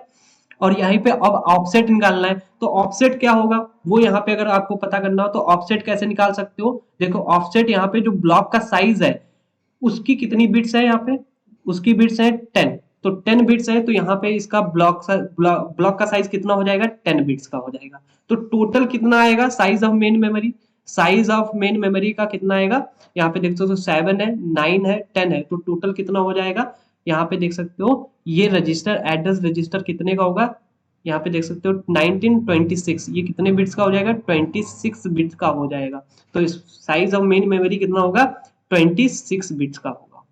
आई होप आपको यहाँ पे समझ में आएगा साइज ऑफ मेन मेमोरी कैसे निकालेंगे। तो यहीं पे देख सकते हो, यहीं पे टैग डायरेक्टरी कैसे बनाओगे, टैग डायरेक्टरी बनाने के लिए आपको बहुत इजी यहाँ पे मैं फंडा बताने वाला हूँ। टैग डायरेक्टरी अगर बनाना है तो आपको यहाँ पे एक फॉर्मूला होता है वो देखना है। वो फॉर्मूला क्या होता है, अगर टैग डायरेक्टरी का साइज निकालना है, टैग डायरेक्टरी साइज निकालना है, तो उसका फॉर्मूला क्या होता है, आपको यहाँ पे निकालना होता है number of bits, number of tag bits and number of lines. तो नंबर ऑफ लाइंस कितनी है? नंबर ऑफ लाइंस है यहाँ पे देखो 2 to the power 9, और टैग बिट्स कितना है 7। तो यहाँ पे 2 to the power 9 को कितना लिखेंगे 125 और यहाँ पे 7 कर देंगे, तो जितना भी इसका मल्टीप्लीकेशन आएगा वही मेरा यहाँ पे आंसर होगा। तो आई होप आपको ये समझ में आएगा टैग डायरेक्टरी साइज कैसे निकालते हैं, और यहाँ पे हम क्या मेन मेमोरी का साइज कैसे फाइंड करते हैं। अगर आपको ये समझ में आ गया होगा तो हम नीचे अभी कुछ करने वाले हैं न्यूमेरिकल, जिससे आपको ज्यादा क्लैरिटी मिल जाएगी। तो चलिए हम इस क्वेश्चन को सॉल्व कर लेते हैं। यहाँ पे देखो डायरेक्ट मेमोरी एड्रेसिंग है, कैश साइज है। अब हम देखो सॉल्व नहीं करने वाले, जैसे मैंने ऊपर किया है ऐसे नीचे करना है आपको सॉल्व। तो मैं यहाँ पे जस्ट आपको बताऊंगा कि कैसे मेथड को यहाँ पे सॉल्व करेंगे। कैश का साइज कितना है 16 KB। कितना है साइज 16 KB है। तो 16 KB को हम कैसे लिख सकते हैं 2 to the power 4 into 2 to the power 10। तो टोटल कितना हो जाएगा 2 to the power 14। ठीक है, यहाँ पे आपको समझ में आया। ब्लॉक का साइज कितना है 256, मतलब 2 to the power यहाँ पे हो जाएगा 8। कितना हो जाएगा 2 to the power 8। ठीक है, यहाँ पे बाइट्स आ जाएगा। और यहाँ पे देख सकते हो मेन मेमोरी का कितना है 128 KB। 128 का मतलब क्या है 128 को कितना लिख सकते हैं 2 to the power 7 और 2 to the power 10। तो टोटल कितना हो जाएगा 2 to the power 17। 2 to the power 17 bytes. I hope आपको यहाँ पे समझ में आया होगा। अब आपको क्या निकालना है नंबर ऑफ टैग बिट्स निकालनी है। तो हमारे पास एड्रेस रजिस्टर होता है, तो यहाँ पे क्या होता है ये होता है टैग, और ये क्या होता है इंडेक्स होता है। ठीक है, और यहाँ पे ये क्या होता है मेरे पास ऑफसेट होता है। तो ऑफसेट कहां से निकाल सकते हो, जो ब्लॉक का साइज होता है वही ऑफसेट होता है। तो यहाँ पे कितना है 2 to the power 8, तो यहाँ पे 8 बिट का क्या होगा ऑफसेट होगा। ठीक है, वहीं पे देख सकते हो। अब यहाँ पे मुझे इंडेक्स निकालनी है, तो इंडेक्स कैसे निकालोगे, नंबर ऑफ लाइंस अगर पता होंगे तो मुझे इंडेक्स निकाल सकता हूँ। तो नंबर ऑफ लाइंस कैसे निकालते हो, नंबर ऑफ लाइंस निकालने के लिए इसकी ब्लॉक की सॉरी कैश की साइज को ब्लॉक की साइज से डिवाइड कर देंगे। तो 2 to the power 14 अपॉन कितना कर देंगे 2 to the power 8, तो कितना आएगा 6 बिट 2 to the power 6 आएगा। तो यहाँ पे 6 बिट की क्या हो जाएगी इंडेक्सिंग हो जाएगी। तो टैग कितना बचेगा, टैग आपको कैसे पता चलेगा, देख सकते हो यहाँ पे मेन मेमोरी का कितना है 17 बिट्स है। तो यहाँ पे ये साइज कितना होगा एड्रेस का 17 बिट्स का होगा। कितना होगा 17 बिट्स का होगा। जब 17 बिट्स का ये है तो यहाँ पे 6 और 8 ये है, तो कितना हुआ 8 और 6 कितना हुआ 14। तो यहाँ पे टैग का साइज कितना आएगा 3 बिट्स का आ जाएगा। आई होप आपको ये समझ में आया होगा। ठीक है, तो अब टैग डायरेक्टरी साइज निकालनी होगी। तो टैग डायरेक्टरी साइज के लिए टैग ले लो कितने हैं 3 बिट्स के, वहीं पे मल्टीप्लाई किससे कर देना है जो यहाँ पे इंडेक्स है। तो 2 to the power 6 मतलब नंबर ऑफ लाइंस। तो नंबर ऑफ लाइंस कितनी हो जाएंगी 6 का मतलब है 64 इंटू 3, ये मल्टीप्लाई कर लेंगे वही आंसर मेरा हो जाएगा। ठीक है, टैग डायरेक्टरी साइज की। तो आई होप आपको ये समझ में आया होगा। अब हम नेक्स्ट एग्जांपल करने वाले हैं। नेक्स्ट एग्जांपल देख सकते हो मेरे पास क्या है, यहाँ पे टैग डायरेक्टरी साइज में क्या है ब्लॉक साइज दे दिया गया 4 KB। 4 KB का मतलब 2 to the power 2 4 और KB का मतलब 2 to the power 10। तो टोटल कितना हो गया 2 to the power 12। Okay, I hope आपको यहाँ पे समझ में आया होगा। वहीं पे देखते हो साइज ऑफ मेन मेमोरी कितना है, size of main memory 16 GB है। तो 2 to the power यहाँ पे 4 हो जाएगा। ठीक है, इंटू जीबी का मतलब होता है देखो के होगा तो 2 to the power 10, MB होगा तो 2 to the power 20 और जीबी होगा तो 2 to the power 30। तो यहाँ पे 2 to the power 30 कर देंगे तो ये कितना हो जाएगा 2 to the power 34। I hope आपको यहाँ पे समझ में आया होगा। यहाँ पे 10 बिट्स किसके लिए टैग के लिए, टैग कितना है 10 बिट्स, तो यहाँ पे हम बना लेते हैं। तो यहाँ पे देखो टैग के लिए टैग कितना है 10 बिट्स का है। वहीं पे ऑफसेट कितना है, ऑफसेट अभी देखो ब्लॉक का साइज दे दिया गया है 12 बिट, तो जितना ब्लॉक का साइज उतना ही टैग ऑफसेट। तो यहाँ पे कितना हो जाएगा 12 बिट्स का ऑफसेट ऑफसेट। तो यहाँ पे देख सकते हो ये कितना है टोटल 34 है। तो यहाँ पे इंडेक्सिंग कितना होगा 10 और 20, यहाँ पे 12 बिट्स का क्या हो जाएगा इंडेक्सिंग हो जाएगी, क्योंकि हमारे पास 34 ये है तो 10 और 12 22 हुआ, तो इससे घटा देंगे तो बीच का जो बचा वही तो इंडेक्सिंग हो गई। तो अब यहाँ पे देख रहा है साइज ऑफ कैश मेमोरी बताना है कि कैश मेमोरी का साइज कितना होगा। तो यहाँ पे देखो क्या करते हैं 2 to the power 12 ये हमारी नंबर ऑफ लाइंस हो जाएंगी और मल्टीप्लाई कर देंगे किससे, यहाँ पे ब्लॉक का साइज कितना है 2 to the power 12। तो 2 to the power 12 और 12 कितना हो जाएगा 2 to the power 24 जो होगा ये हमारा क्या हो जाएगा साइज हो जाएगा कैश मेमोरी का। ये कैसे आया आपको यहाँ पे समझ में आएगा, क्योंकि यहाँ पे मैंने क्या किया इंडेक्सिंग को ले लिया उसकी बिट्स को 2 to the power 12 कर दिया और ब्लॉक का साइज कितना है ये, और यही तो होता है ब्लॉक का size multiply number of lines कर देंगे तो कैश का साइज निकल जाएगा। टैग डायरेक्टरी कैसे निकलेगा, तो यहाँ पे 10 बिट्स हैं टैग में, वहीं पे हम मल्टीप्लाई कर देंगे 2 to the power 12 से, तो ये टोटल बन जाएगा मेरा क्या यहाँ पे टैग डायरेक्टरी साइज। ठीक है, आई होप आपको समझ में आएगा। यहाँ पे मैंने आपके लिए यहाँ पे क्वेश्चन दे दिया है, ये आप यहाँ पे क्वेश्चन सॉल्व कर पाएंगे। जब सॉल्व कर लेंगे तो आपको यहाँ पे नंबर ऑफ टैग्स बताने हैं और कैश की इंडेक्सिंग बतानी है कि कितने बिट नीडेड होंगी। तो यहाँ पे आई होप आपको जो क्वेश्चन होगा आप यहाँ पे कमेंट बॉक्स में आंसर इसका दे सकते हैं, ठीक है। तो आई होप आपको ये डायरेक्ट मैपिंग समझ में आया होगा। अब हम बात करने वाले हैं नेक्स्ट कुछ फुल एसोसिएटिविटी की। तो फुल एसोसिएटिविटी में क्या होता है वहां पे देखना है। देखो यहाँ पे आपके पास जो होगा रजिस्टर, इसमें सिर्फ दो ही चीजें होंगी, एक तो ऑफसेट होगा और दूसरा क्या होगा, टैग होगा। यहाँ पे इंडेक्सिंग नहीं होगी। तो यहाँ पे देख सकते हो मेरे पास कैश का साइज कितना है, 16 केबी का है। कितना है कैश का साइज, 16 केबी। 16 केबी को हम कैसे लिख सकते हैं, 2 to the power 4 into 2 to the power 10, total कितना हो गया 2 to the power 14। I hope आपको ये समझ में आया होगा, ठीक है। अगर यहाँ पे आपको ये चीजें समझ में आई हैं तो यहाँ पे देख सकते हो ब्लॉक का साइज कितना है, ब्लॉक का साइज 2 टू द पावर 56 है, मतलब 2 टू द पावर 8 बाइट्स हो जाएगा। यहाँ पे साइज ऑफ मेन मेमोरी कितना होगा, 2 to the power 8, sorry 2 to the power 7 multiply कितना करना पड़ेगा, 2 टू द पावर यहाँ पे 10 करना पड़ेगा, ठीक है। यहाँ पे अगर इतना हो गया तो ये कितना हो जाएगा, यहाँ पे 2 टू द पावर 17 आ जाएगा। कितना आ जाएगा, 17 आ जाएगा, ठीक है। अब यहाँ पे मुझे नंबर ऑफ बिट टैग निकालने हैं। तो ऑफसेट कितना है देख सकते हो, ऑफसेट ऑफसेट यहाँ पे 8 बिट आ जाएगा, यहाँ पे 8 आ गया। और टोटल ये कितना है, मेन मेमोरी का साइज 17 है, तो ये टोटल कितना है 17 है, ठीक है। तो ये कितना होगा, 8 में से 17 घटाएंगे तो कितना आ जाएगा, टैग की बिट कितनी आ जाएंगी, 9 आ जाएंगे। आई होप आपको ये समझ में आया होगा। तो टैग बिट निकल गए। अब टैग डायरेक्टरी साइज निकालना है तो 9 इंटू, अब हम मुझे क्या करना पड़ेगा, मल्टीप्लाई किससे करना पड़ेगा, यहाँ पे मुझे मल्टीप्लाई करना पड़ेगा नंबर ऑफ कैश लाइंस से ना। यहाँ पे आपको क्या करना पड़ेगा, नंबर ऑफ कैश लाइंस निकालनी पड़ेगी। तो नंबर ऑफ कैश लाइंस कैसे निकालते हैं, आपको पता है कैश साइज है और इससे हम डिवाइड कर देंगे किससे, ब्लॉक साइज से। तो 2 टू द पावर 14 है, 2 टू द पावर 14 है अपॉन क्या कर देंगे 2 टू द पावर 18 8। तो ये कितना हो जाएगा, ये हमारी नंबर ऑफ कैश लाइंस होगी। तो 9 इंटू इसको डिवाइड करेंगे तो 2 टू द पावर 6 आ जाएगा, तो 2 टू द पावर 6।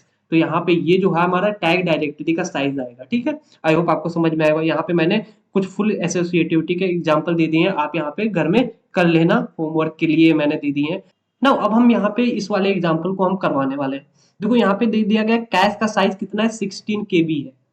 तो देखो 16 केबी का मतलब क्या है, जैसे मैंने अगर ऊपर वाले में किया था तो साइज कैश का निकालना था, तो वो कैश का साइज निकालना था तो मुझे क्या करना पड़ा, 4 से उसको मल्टीप्लाई करना पड़ा, क्योंकि मैंने इसको सॉल्व कैसे किया, डायरेक्ट मैपिंग से। लेकिन मुझे निकालना आंसर किस में लाना है, 4 वे सेट मैपिंग में निकालना था, ठीक है। तो ऐसे ही यहाँ पे देख सकते हो, जब मुझे यहाँ पे कैश मेमोरी दे दी गई है किसकी, 2 वे सेट एसोसिएट की, लेकिन मुझे सॉल्व करना है, लेकिन मैं ऐसे टैग और बिट्स नहीं निकाल सकता हूँ। तो उसको मुझे किसमें, डायरेक्ट में निकालना है। तो डायरेक्ट में बनाने के लिए मुझे क्या करना पड़ेगा, इसकी जो कैश मेमोरी है उसको डिवाइड करना पड़ेगा किससे, 2 से। जैसे मैं यहाँ पे 2 से डिवाइड करूंगा तो 8 केबी आ जाएगा। तो इस 8 केबी को अगर निकालना होगा तो 2 to the power 3 into 2 to the power कितना करना पड़ेगा, 10। तो टोटल कितना हो जाएगा, 2 टू द पावर 13 बाइट्स आ जाएगा। आई होप आपको यहाँ पे समझ में आएगा क्यों मैंने 2 से डिवाइड किया। अब ब्लॉक का साइज कैसे निकालेंगे, 2 टू द पावर यहाँ पे 8 हो जाएगा। यहाँ पे साइज ऑफ मेन मेमोरी कितना होगा, 128 केबी है। इसको हम डायरेक्टली यहाँ पे कन्वर्ट कर सकते हैं कैसे, 2 to the power 7 into 2 to the power 10, total कितना हो जाएगा यहाँ पे 2 to the power 17। I hope आपको यहाँ पे सभी चीजें समझ में आई होगी, ठीक है। अब यहाँ पे देख सकते हो कैश का साइज 2 टू द पावर 13 है। तो यहाँ पे मैं अगर यहाँ पे ये बनाऊंगा, टैग कितना हो जाएगा, और यहाँ पे देख सकते हो ये मेरे पास टैग होगा, ये मेरे पास इंडेक्स होगी, और ये मेरे पास क्या होगा, ऑफसेट होगा। तो ऑफसेट कितना होगा, 8 बिट्स का हो जाएगा। यहाँ पे देख सकते हो, अगर हम यहाँ पे देख सकते हैं ये कैश का साइज कितना है, 2 टू पावर 13, और ये कितना है 2 टू पावर 8। तो इसको अगर हम डिवाइड करेंगे तो 2 टू पावर 13 को 8 से तो कितना बचेगा, तो ये बचेगा मेरे पास, यहाँ पे बचेगा 5। तो इंडेक्सिंग कितनी हो जाएगी, 5 की हो जाएगी। तो 8 और 5 कितना हो गया, 13, बचा कितना 4। तो इंडेक्सिंग कितनी हो जाएगी, 4 की, क्योंकि यहाँ पे टोटल कितना है 17 बिट्स का है ना।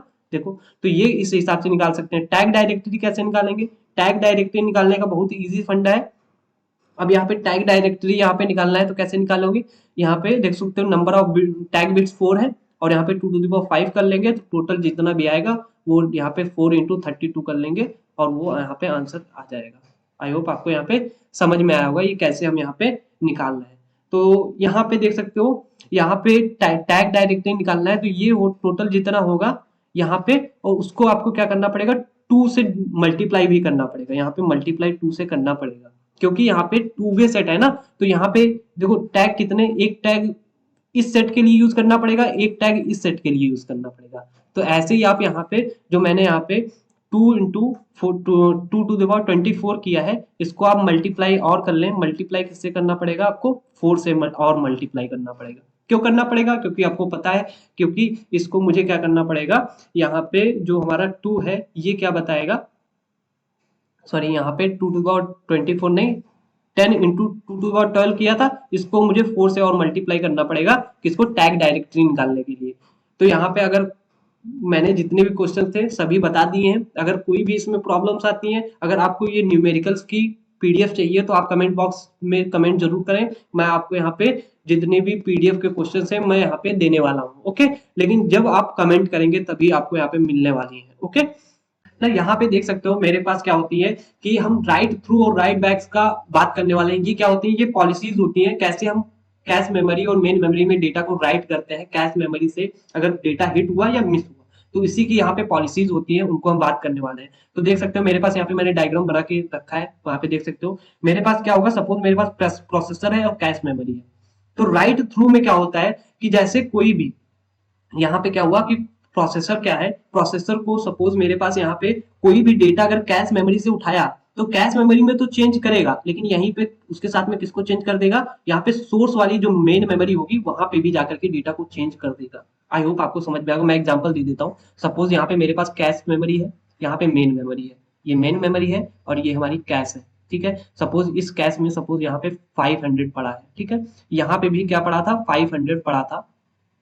ठीक है, ये कौन सी इसका एड्रेस था, सपोज इसका एड्रेस 01 था, इसका भी एड्रेस क्या है 01 है। तो अब देखो यहाँ पे 500 है, सीपीयू ने क्या किया, सीपीयू ने क्या किया, इसको चेंज कर दिया 300। तो ये यहाँ पे भी जाएगा और यहाँ पे भी क्या करेगा, इसको 300 कर देगा।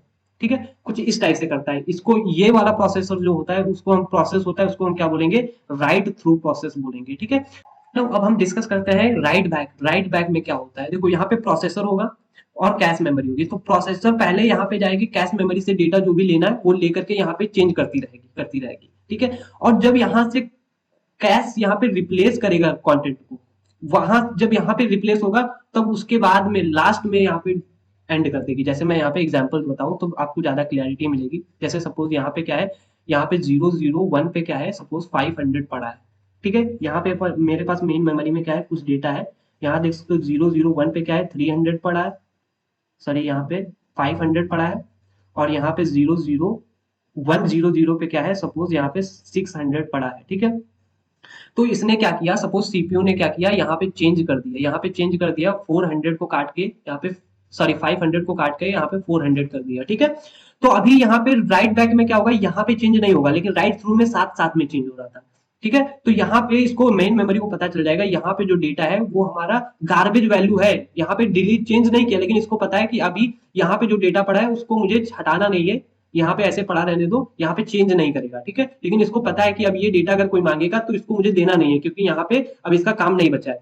लेकिन सपोज अब सीपीयू चाहता है कि कोई दूसरी वैल्यू को यहाँ पे डाल लेना, सपोज 600 यहाँ पे आएगा। तो यहाँ पे देख सकते हो, सपोज इसने क्या किया, सीपीयू चाह रहा है कि मुझे यहाँ पे 100 का डेटा मिले, तो यहाँ पे क्या है, कहीं पे 100 का डेटा नहीं है, तो यहाँ पे कैश क्या हो जाएगा, मिस। जब कैश मिस हो जाएगा तो यहाँ से जाएगा मेन मेमोरी से उठाएगा और यहाँ पे ये डाल देगा, तो यहाँ पे डाल देगा, तो ये क्या होगा, अब यहाँ पे कौन सा डेटा आ जाएगा, 100 का। तो यहाँ पे जैसे ये हिट हटेगा, रिप्लेस होगा, अब यहाँ पे क्या आ जाएगा, 600, ये वाला डेटा ये यहाँ पे आ जाएगा ना।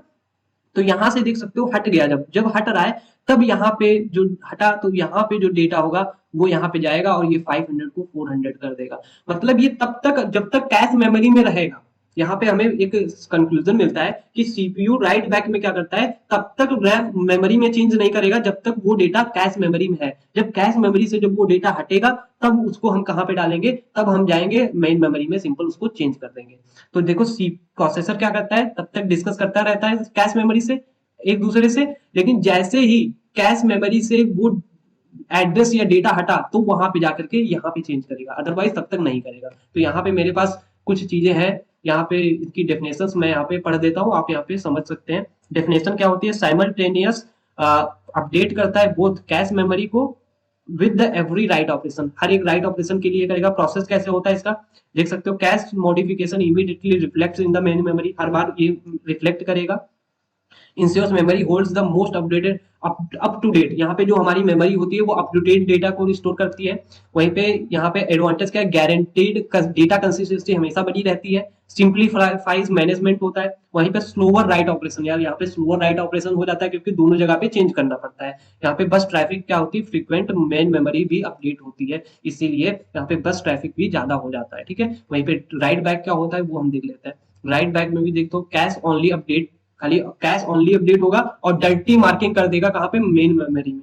और वहां पे देख सकते हो read operation on dirty location trigger content write back to main memory. यहाँ पे हमारा क्या होगा, ट्रिगर्ड कर देता है मेन मेमोरी में कि भैया ये जो कंटेंट है आपके पास वो डर्टी है। वहीं पे delayed write reduce the frequency and minimizing the bus traffic. यहाँ पे ये क्या करता है, जो हमारा डिले करता है मेन मेमोरी में राइट करने से, इसलिए ट्रैफिक क्या होता है, मिनिमाइज हो जाता है बस का। वहीं पे पोटेंशियली फास्टर होती है राइट बैक पर यहाँ पे पॉलिसी। अपडेटिंग ओनली कैश, यहाँ पे सिर्फ और सिर्फ किसको अपडेट करते हैं, कैश को करते हैं। रिड्यूस करता है बस ट्रैफिक को, बेनिफिशियल फॉर द बैंडविड्थ, यहाँ पे पोटेंशियल फॉर डेटा कंसिस्टेंसी, यहाँ पे complex management for dirty blocks, possible recovering and issue for after the failure. अगर कोई भी फेलियर होता है तब यहाँ पे प्रॉब्लम कर जाता है। क्यों कर जाता है, क्योंकि हमारा वहां पे डेटा जैसे कैश मेमोरी फेल कर गई तो वहां पे जो डेटा मेन मेमोरी में चेंज करना था वो कैसे हो पाएगा। तो यहीं पे बस एक ही सिचुएशन है, वहां पे ये इसका एक डिसएडवांटेज होता है। अगर आपको एडवांटेज और डिसएडवांटेज लिखने होंगे तो यहाँ पे आप सिंपली पढ़ करके यहाँ पे आप ढूंढ सकते हैं कि कौन कौन से यहाँ पे डिसएडवांटेज और एडवांटेज है। तो आई होप आपको राइट बैक और यहाँ पे हमारा राइट थ्रू समझ में आया होगा, ये पॉलिसीज होती थी। अब हम मूव करने वाले हैं ब्लॉक रिप्लेसमेंट एल्गोरिदम्स में ना। यहाँ पे देख सकते हो मैं अब बात करने वाला हूँ रिप्लेसमेंट पॉलिसीज की। यहाँ पे कितने टाइप की रिप्लेसमेंट पॉलिसीज होती हैं वो हम यहाँ पे डिस्कस करने वाले हैं। सबसे पहले हम यहाँ पे बात करेंगे फीफो की। जो फीफो क्या है, इसका नाम है फर्स्ट इन फर्स्ट आउट। जैसे आपको इस यहाँ पे क्यू में बताया था कि क्यू क्या होता है, फीफो होता है। तो यहीं पे देखो oldest page in the cache is first to be replace. FIFO का मतलब होता है कि जैसे मेरे पास यहाँ पे एक क्यू है, ठीक है, तो यहाँ पे जो सबसे पहले जो बंदा यहाँ पे लाइन में लगता है वो लाइन में सबसे पहले निकलता है। टिकट घर जानते हो, टिकट में अगर टिकट आप लेने के लिए सबसे पहले लाइन में लगे तो आप सबसे पहले लेंगे। तो ऐसे ही है, जो सबसे पहले आएगा वो सबसे पहले जाएगा। Simple. When a page needs replacement then replace the oldest one. मतलब जो सबसे बाद पहले आया था, जो सबसे बूढ़ा है या कह सकते हो जो सबसे ओल्ड है, उसको हम यहाँ पे निकालने वाले हैं। तो simple and easy to implement. वहीं पे may not consider recent uses और leading to suboptimal performance. यहाँ पे देख सकते हो यहाँ पे हम कैसे काम करते हैं। यहाँ पे देख सकते हो मेरे पास एक एग्जांपल है, उसके थ्रू हम यहाँ पे समझने वाले हैं। देख सकते हो सपोज मेरे पास यहाँ पे मुझे जीरो, यहाँ पे मेरे पास पेज है, मैंने यहाँ पे पेज डाल दिया, ठीक है। यहाँ पे पेज नहीं ब्लॉक कह सकते हो, क्योंकि हम ब्लॉक को यहाँ पे कहते हैं, पेज रिप्लेसमेंट नहीं है ये। या पेज को या ब्लॉक को एक ही काम है। तो यहाँ पे जीरो डाला, फिर मेरे पास वन था तो मैंने यहाँ पे वन डाल दिया, फिर यहाँ पे टू डाला तो टू यहाँ पे मैंने यहाँ पे डाल दिया। तो अब यहाँ पे देखो तीनों ब्लॉक्स, मेरी कैश का साइज कितना है, तीन कैश लाइन का था, मैंने तीन डाल दिए। अब मेरे पास सपोज थ्री है, अब थ्री को मैं कहाँ पे डालूं। देखो यहाँ पे फीफो है तो मतलब जो सबसे पहले आया था, सबसे पहले कौन आया था, जीरो। तो जीरो को कट करूंगा, यहाँ पे थ्री डाल दिया। अब देखो यहाँ पे मैं क्या करूंगा, अब नेक्स्ट फिर से जीरो आया तो अब जीरो कहाँ पे आएगा, तो सबसे पहले कौन आया था, देखो जीरो हट गया तो अब बचा कौन, सबसे ओल्ड कौन है, वन। तो वन को कट कर यहाँ पे आ गया। फोर आएगा तो फोर कहाँ पे, यहाँ पे टू। देखो टू क्या है, सबसे ओल्ड है। तो मैं यहाँ पे क्या करूंगा, यहाँ पे देख सकते हो यहाँ पे टू को कट करूंगा, वन को डाल दूंगा। सॉरी यहाँ पे फोर नहीं, अभी वन को चेक करना था ना। तो टू यहाँ पे कट किया, यहाँ पे वन को डाल दिया। अब यहाँ पे देख सकते हो फोर, फोर कहाँ पे आएगा, थ्री सबसे ओल्ड है तो थ्री पे डाल दूंगा। जीरो और वन ऑलरेडी है तो यहाँ पे हिट कर गया, कैश हिट किया ना। यहाँ पे सपोज मुझे टू को डालना है तो टू को कहाँ डालूंगा, जो सबसे ओल्ड होगा। तो फोर सबसे ओल्ड कौन है, जीरो, तो जीरो पे डाल दिया। फिर थ्री, थ्री थ्री कहाँ पे पड़ेगा, थ्री कहाँ पे पड़ेगा, जो सबसे ओल्ड होगा। सबसे ओल्ड कौन है, सबसे ओल्ड है यहाँ पे वन, तो वन की जगह पे आ जाएगा। फोर कहाँ पे आएगा, फोर आएगा नहीं क्योंकि हिट हो गया। देखो तो यहाँ पे कितनी जगह पे हिट हुआ, एक दो तीन जगह पे हिट हुआ। और यहाँ पे मिस कितनी जगह पे हुआ, जितनी जगह पे मैंने यहाँ पे रिप्लेस किया उतनी जगह पे मिस हुआ है। आई होप आपको यहाँ पे समझ में आया होगा कि यहाँ पे फीफो कैसे काम करती है। अब मैं बात करने वाला हूँ यहाँ पे एलआरयू क्या कैसे यहाँ पे वर्क करती है। तो एलआरयू को देख सकते हो, एलआरयू की फुल फॉर्म क्या होती है, लीस्ट रिसेंटली यूज्ड और इसमें क्या करते हैं, इसमें हम लीस्ट रिसेंटली जो हमारे कम यूज होते हैं, जो कम मतलब रिसेंटली नहीं यूज होते हैं, जैसे हमारे पास क्या होता है मोबाइल नंबर का आप डायलिंग नंबर जहाँ पे डायल किए जाते हैं, तो आपको देखा होगा जो सबसे ऊपर होते हैं, जो सबसे ज्यादा यूज किए जाते हैं फ्रीक्वेंटली में, वो सबसे ऊपर होंगे, जो कम यूज किया जाता है वो नीचे चले जाते हैं। तो ऐसे यहाँ पे हम काम करते हैं। यहाँ पे track the order page success and replace the least recently page और adapt the well temporally locality and implementation complex and overhead tracking access history. तो जैसे मुझे 7 डालना था मैंने डाल दिया, 0 डालना है अभी डाल दिया, 1 डालना है 1 डाल दिया। अब देखो यहाँ पे तीनों फिल हो गए। अब मुझे 2 को डालना है, तो 2 को कौन कहाँ पे डालूंगा, जो सबसे लीस्ट रिसेंट मतलब जो सबसे कम यूज हुआ था। तो सबसे पहले यहाँ पे देख सकते हो 7 सबसे बाद में आया था, इसका कम यूज हुआ है, तब से 0 और 1 का यूज हो चुका है। हाँ, तो यहाँ पे मैं डाल दिया, ठीक है। तो 7 की जगह पे मैंने 2 डाल दिया। अब 0 को डालना है, तो 0 देखो हिट कर गया। 3 को डालना है, तो 3 को मैं कहाँ पे हिट डालूंगा, देखो 0 क्या है, अभी रिसेंटली आया है। मतलब वहां पे देखो फीफो में क्या होता था, 0 क्या होता था, 0 फीफो के हिसाब से काम कर रहा था कि जो पहले आया वो पहले जाएगा, लेकिन यहाँ पे रिसेंटली कौन है, सबसे ज्यादा फ्रीक्वेंटली कौन आया, 0। अब ये नहीं कह सकते 0 यहाँ पे मतलब यहाँ पे सेकंड नंबर पे आया था तो इससे फीफो में रिप्लेस करते हैं, लेकिन यहाँ पे मुझे किससे रिप्लेस करना पड़ेगा, यहाँ पे 1 से मुझे रिप्लेस करना पड़ेगा 3 को, क्योंकि यहाँ पे देखो 2 भी पहले आया है, 1 0 भी पहले आया है, देखो 0 भी पहले आया है, 2 भी पहले आया है, यहाँ पे 1 सबसे बाद में आया है। इस टाइप से कर सकते हो, ठीक है। अब देखो 0 भी हिट कर गया। अब मुझे 4 को करना है, तो देखो यहाँ पे 2 0 1, तो देखो 0 3 पहले आया लेकिन 2 बाद में आया, तो मैं 2 से यहाँ पे देखो रिप्लेस कर दिया। अब मुझे फिर से 2 आया, अब 2 किससे, देखो 4 है 0 है 3 है, तो 3 सबसे बाद में आया, तो मैं यहाँ पे देखो 3 से मैंने यहाँ पे इसको हटा दिया, ठीक है। अब मुझे फिर से 3 आ गया।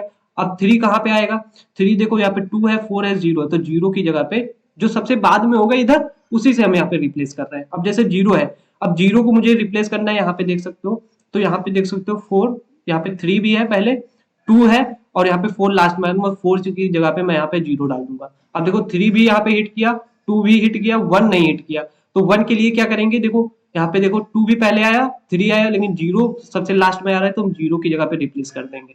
मतलब लीस्ट रिसेंटली यूज कुछ इस टाइप से हम यहाँ पे करेंगे। तो जितनी जगह पे मुझे रिप्लेस करना पड़ रहा है उसको हम मिस बोलेंगे, अदरवाइज उसको क्या बोलेंगे, हिट। तो कुछ इस टाइप से हम यहाँ पे इसका प्रोसेस करने वाले हैं। आई होप आपको ये चीजें समझ में आई होंगी। अब हम बात करने वाले हैं अब हम बात करने वाले हैं कि ऑप्टिमल पॉलिसीज क्या होती हैं।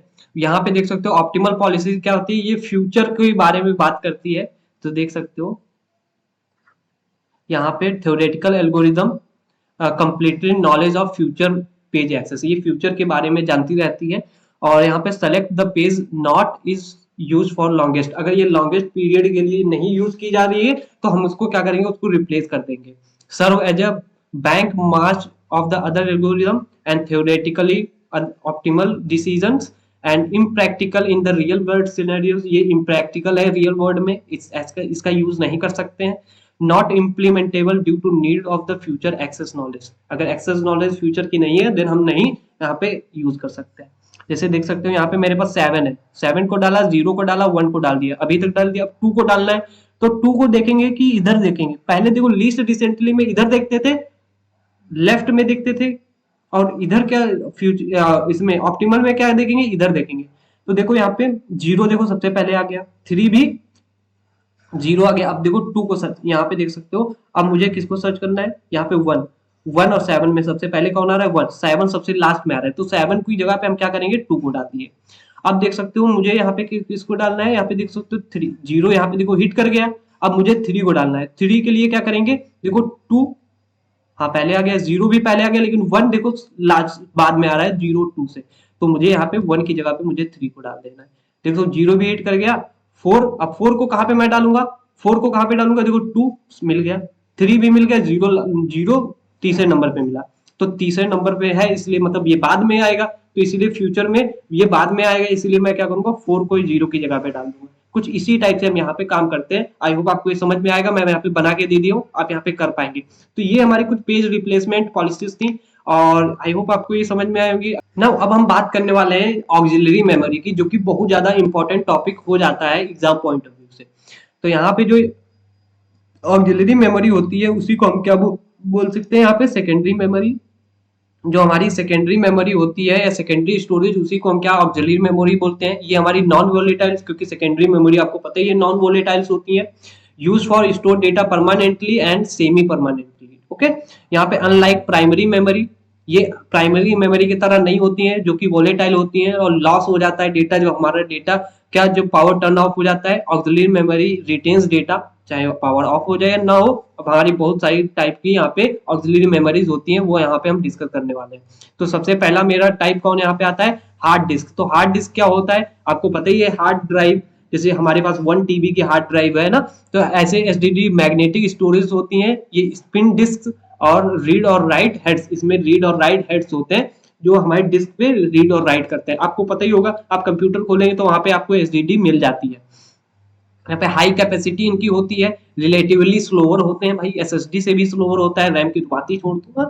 यहाँ पे access time compare to RAM, और यहाँ पे रैम से तो बहुत कह सकते हो स्लो हो जाती है। ठीक है, तो चलिए अब हम बात करने वाले हैं, यहाँ पे देख सकते हो सॉलिड स्टेट ड्राइव की, कि सॉलिड स्टेट ड्राइव क्या होता है। SSD, SSD used NAND flash memory, यहाँ पे फ्लैश मेमोरीज का हम यूज करते हैं और for the storage and providing the faster access time than SDD. और यहाँ पे फास्टर रीड और राइट स्पीड होती है, लोअर मैकेनिकल फेलियर, यहाँ पे लोअर मैकेनिकल फेलियर कह दिया जाता है कि इसका होता है। और यहीं पे ऑप्टिमल स्टोरेज होती है किसकी, सीडी, डीवीडी और ब्लू रे। जो ऑप्टिमल स्टोरेज होती है उनकी हम बात करने वाले हैं।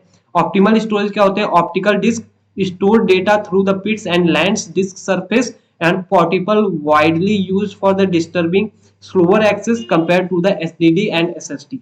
ठीक है, यहाँ पे मैंने लिख दिया, आप यहाँ पे इजिली समझ सकते हैं।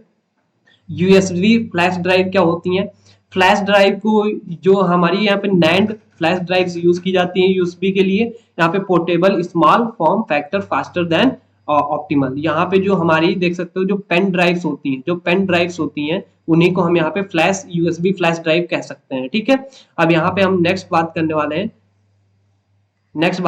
कि मैग्नेटिक यहाँ पे टेप्स क्या होते हैं। तो मैग्नेटिक टेप्स क्या होते हैं, आपको मैग्नेटिक टेप्स आप देखे होंगे नहीं, टेप कुछ इस टाइप से देखा होगा, अभी तो नहीं देखे होंगे, तो कुछ इस टाइप से यहाँ पे मैग्नेटिक टेप्स होते थे ना, और इसी में वो हल्का सा वो कह सकते हो धागा टाइप से ब्लैक ब्लैक होता था वहां पे, और यूज टू बैकअप और आर्चिवल स्लोअर एक्सेस, कुछ इस टाइप से यहाँ पे हमारा। अभी हम मैग्नेटिक टेप को दिखाने वाले कैसी होती हैं। यहाँ पे मेमोरी कार्ड्स आपको पता है, एसडी कार्ड और जो हमारी मोबाइल्स और एंड्रॉइड फोन में यूज की जाती है, और एक्सटर्नल हार्ड ड्राइव्स भी यहाँ पे हमारी यूज की जाती है। यहाँ पे इजिली डिस्कस कर सकते हैं और समझ सकते हैं। ठीक है, तो अभी हम यहाँ पे देखने वाले हैं कि यहाँ पे देख सकते हो मेरे पास मैंने कुछ फिगर्स में यहाँ पे इमेजेस लेके आया हूँ। हार्ड डिस्क कुछ इस टाइप से दिखती है, रैम यहाँ पे देख सकते हो, रोम देख सकते हो, सीडी कुछ इस टाइप से दिखती है, टेप देख सकते हो यहाँ पे ना, ये टेप होता था। वहीं पे देख सकते हो पेन ड्राइव को ये फ्लैश ड्राइव बोल सकते हैं, यहाँ पे एसडी कार्ड बोल सकते हो, ये फ्लॉपी डिस्क ड्राइव होती है। तो ये सभी हमारी मेमोरीज डिफरेंट डिफरेंट टाइप्स की हमारी ऑक्सिलरी मेमोरीज है। ये सभी कैसी मेमोरीज हैं, ये हमारी यहाँ पे सेकेंडरी मेमोरीज हैं, एक्सेप्ट रैम को छोड़ दे तो हमारी ये सभी हमारी क्या है, सेकेंडरी मेमोरीज है। ठीक है, तो यहाँ पे हम बात करने वाले हैं वर्चुअल मेमोरी की। तो यहाँ पे वर्चुअल मेमोरी को समझने से पहले हम यहाँ पे एक चीज पूछना चाहते हैं। जैसे आपने कभी देखा है कि आप कभी सोचे होंगे कि यार जो हमारा पबजी है, मान लिया वो 8 GB कैपेसिटी है, या उसका सॉफ्टवेयर कितने 8 GB का है, लेकिन आपके जो मोबाइल है उसकी 4 GB रैम है, तो वो कैसे चलता होगा, आपको समझ में आता है कि नहीं, कि कैसे वो हमारा रैम में चलता होगा। और भाई जब वो 8 GB का है, तो जो हमारी मेमोरी जो रैम होती है उसी में पता है कि जितनी भी जो भी हम एक्टिव काम कर रहे होते हैं वो कहाँ पे स्टोर होता है, वो हमारा रैम में स्टोर होता है, यही तो आपको पता है। तो वो जो रैम में स्टोर होता है, तो फिर वो 4 GB में कैसे 8 GB स्टोर हो पाता होगा। तो ये आपको यहाँ पे क्वेश्चन आपके दिमाग में आना चाहिए।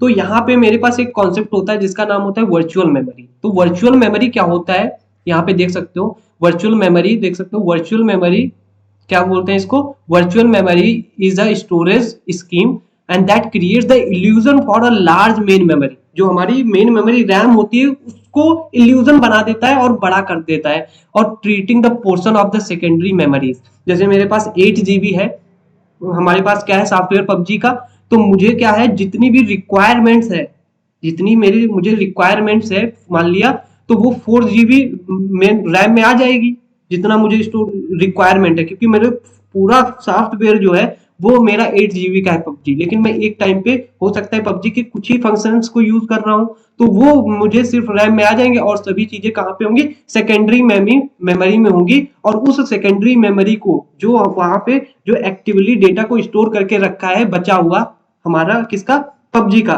तो उसी जो जगह है उसको ही हम क्या बोलते हैं, वर्चुअल मेमोरी बोलते हैं। और उस मेमोरी, वो जो वर्चुअल मेमोरी है वो सेकेंडरी मेमोरी में होती है, और जो सेकेंडरी मेमोरी होती है और उसी को हम क्या बोलेंगे, वो कैसे ट्रीट होती है, प्राइमरी मेमोरी की।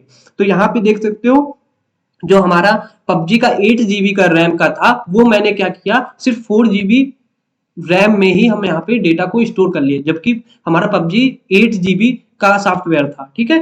तो यहाँ पे देख सकते हो, enables the loads of the larger processor than the main memory, जितना हमारा प्रोसेस हम मेन मेमोरी में कैपेसिटी उससे बड़ा प्रोसेस हम यहाँ पे उसको लोड कर सकते हैं, किसके थ्रू, वर्चुअल मेमोरी के through. Allows the execution of the multiple process illusion, यहाँ पे instead of loading one process entirely into the main, हम पूरा का पूरा नहीं लोड करेंगे, जितनी मुझे रिक्वायरमेंट है उतना हम यहाँ पे मेन मेमोरी में लोड कर लेंगे, और जितने भी मल्टीपल पार्ट्स हैं उनको हम क्या करेंगे, उनको हम क्या कहाँ पे स्टोर कर देंगे, वर्चुअल मेमोरी में स्टोर कर देंगे। Enhancing the illusion of the abundant the processes, ये क्या करता है, यहाँ पे हमारा जो प्रोसेस होता है उसको एबंडेंट नहीं करता है, मतलब रोकता नहीं है, चलता रहता है कंटिन्यूअसली, और इससे प्रॉब्लम नहीं क्रिएट होती है। अगर ऐसा अगर वर्चुअल मेमोरी नहीं होती तो क्या हम पबजी को चला पाते 4 GB रैम में, नहीं चला पाते ना।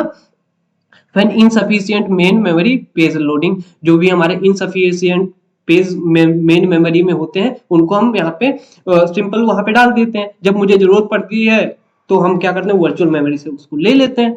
यहाँ पे OS identifies the least use of unreferenced RAM, और यहाँ पे देख सकते हो copies those areas secondary memory to create space new pages, और जो भी हमारी जो कॉपीज होती हैं उन्हीं को हम यहाँ पे क्या करते हैं, वो हमारा जो एरिया है सेकेंडरी मेमोरी में वहां से हम लेकर के आते हैं। यहाँ पे आप लिख सिंपल पढ़ भी सकते हैं, all procedure happens automatically provide the computer with the perception of the virtual unlimited RAM, यहाँ पे हमारी वर्चुअल अनलिमिटेड रैम बन जाती है with the help of virtual memory, और ये जो जितना भी प्रोसेस होता है ये ऑटोमेटिकली होता है। तो यहाँ पे मैं आपके लिए एक डायग्राम बनाना चाहूंगा, जैसे मेरे पास सपोज यहाँ पे क्या है, सीपीयू है, ठीक है, ये मेरे पास क्या है, सीपीयू है, और इस सीपीयू में यहाँ पे देख सकते हो, यहाँ पे ये मेरे पास क्या है, वेट अ मिनट, यहाँ पे देख सकते हो ये मेरे पास क्या है, सीपीयू है, और इस सीपीयू है, ठीक है। अब ये सीपीयू क्या करता है, जैसे सपोज मुझे यहाँ पे कुछ रिक्वायरमेंट है तो वो प्राइमरी मेमोरी मतलब मेन मेमोरी से यहाँ पे ले लेगा, और विद द हेल्प ऑफ किससे, कैश मेमोरी से। और यहाँ पे एक मेरे पास क्या होगा, डिस्क होगी, ये डिस्क क्या है, ये डिस्क ही क्या है, सेकेंडरी मेमोरी। यहीं पे एक ब्लॉक होता है उसको हम क्या बोलेंगे, इसी को हम बोल सकते हैं वर्चुअल मेमोरी। तो यहाँ से क्या होगा, ये डेटा जितना जैसे मेन मेमोरी में जितनी जगह है उतना तो लोड कर लेगा रिक्वायरमेंट, और अदरवाइज वो और जितना भी डेटा बचा हुआ है वो कहाँ पे होगा, वर्चुअल मेमोरी में होगा, और ये यहाँ से कम्युनिकेशन करता रहेगा। जैसे यहाँ पे मेरे पास मुझे 10 पेज है, ठीक है, यहाँ पे सपोज 10 पेज है, ठीक है, ये सपोज मेरे पास 10 पेज है। अब इसमें से मुझे 8 पेज की रिक्वायरमेंट थी और 2 मुझे यहाँ से जरूरत पड़े, तो जो 2 पेज यहाँ पे देखेगा कि कौन से ज्यादा यूज नहीं हो रहे तो उनको यहाँ से हटा देगा, और यहाँ से ये 2 पेज यहाँ पे लोड कर देगा, और वो 2 पेज जो नहीं यूज हो रहे वो यहाँ पे आ जाएंगे, ठीक है। तो कुछ इस टाइप से यहाँ पे कम्युनिकेशन होता रहता है। आई होप आपको यहाँ पे समझ में आई, बेसिकली यहाँ पे कॉमन अंडरस्टैंडिंग है ये कैसे यहाँ पे काम करते हैं। तो अगर कोई भी वर्चुअल मेमोरी में प्रॉब्लम हुई हो तो आप हमसे पूछ सकते हैं कमेंट बॉक्स में, ठीक है। अब हम बात करने वाले हैं इंटरलीव्ड मेमोरी, एसोसिएटेड मेमोरी, जिसको हम कैम मेमोरी कहते हैं, ठीक है। तो यहाँ पे देख सकते हो मेरे पास इंटरलीव्ड मेमोरी के बारे में हम यहाँ पे पढ़ने वाले हैं। इंटरलीव्ड मेमोरी क्या होती है, it is a memory organization, जिसमें हम क्या करते हैं, मेमोरी ऑर्गेनाइजेशन टेक्निक है where consecutive memory addresses are distributed across the multiple modes और बैंक्स। जैसे हमारे पास क्या है कि हमारे पास जो मेमोरी होगी उसको हम क्या करेंगे, मल्टीपल मॉड्यूल्स में तोड़ देंगे, डिस्ट्रीब्यूट कर दिया, तो हमारा क्या होगा, जो प्रोसेसर है एक साथ में मल्टीपल मेमोरीज को क्या कर सकता है, यूज कर सकता है, ठीक है। वहीं पे देख सकते हो data is stored in the round robin, एक एल्गोरिदम होती है वो आप ओएस में पढ़ेंगे जाके, वहां पे fashion of the modules allow the parallel access, यहाँ पे हम पैरेलल एक्सेस मल्टीपल मेमोरीज में कर सकते हैं, ठीक है। इनहेंस द मेमोरी बैंडविड्थ और enabling the concurrent access to the different memory banks, और ये क्या करता है, इनहेंस कर देता है बैंडविड्थ को, क्योंकि बार बार हम क्या कर सकते हैं, मल्टीपल मेमोरीज को एक साथ में यूज कर पाते हैं। जो डिस्ट्रीब्यूटेड मेमोरीज होती हैं access load across the modules and increase the complexity in the memory controller design। I hope आपको ये सभी चीजें समझ में आई होंगी। तो ये बेसिकली यहाँ पे ये काम करते हैं इंटरलीव्ड मेमोरीज में।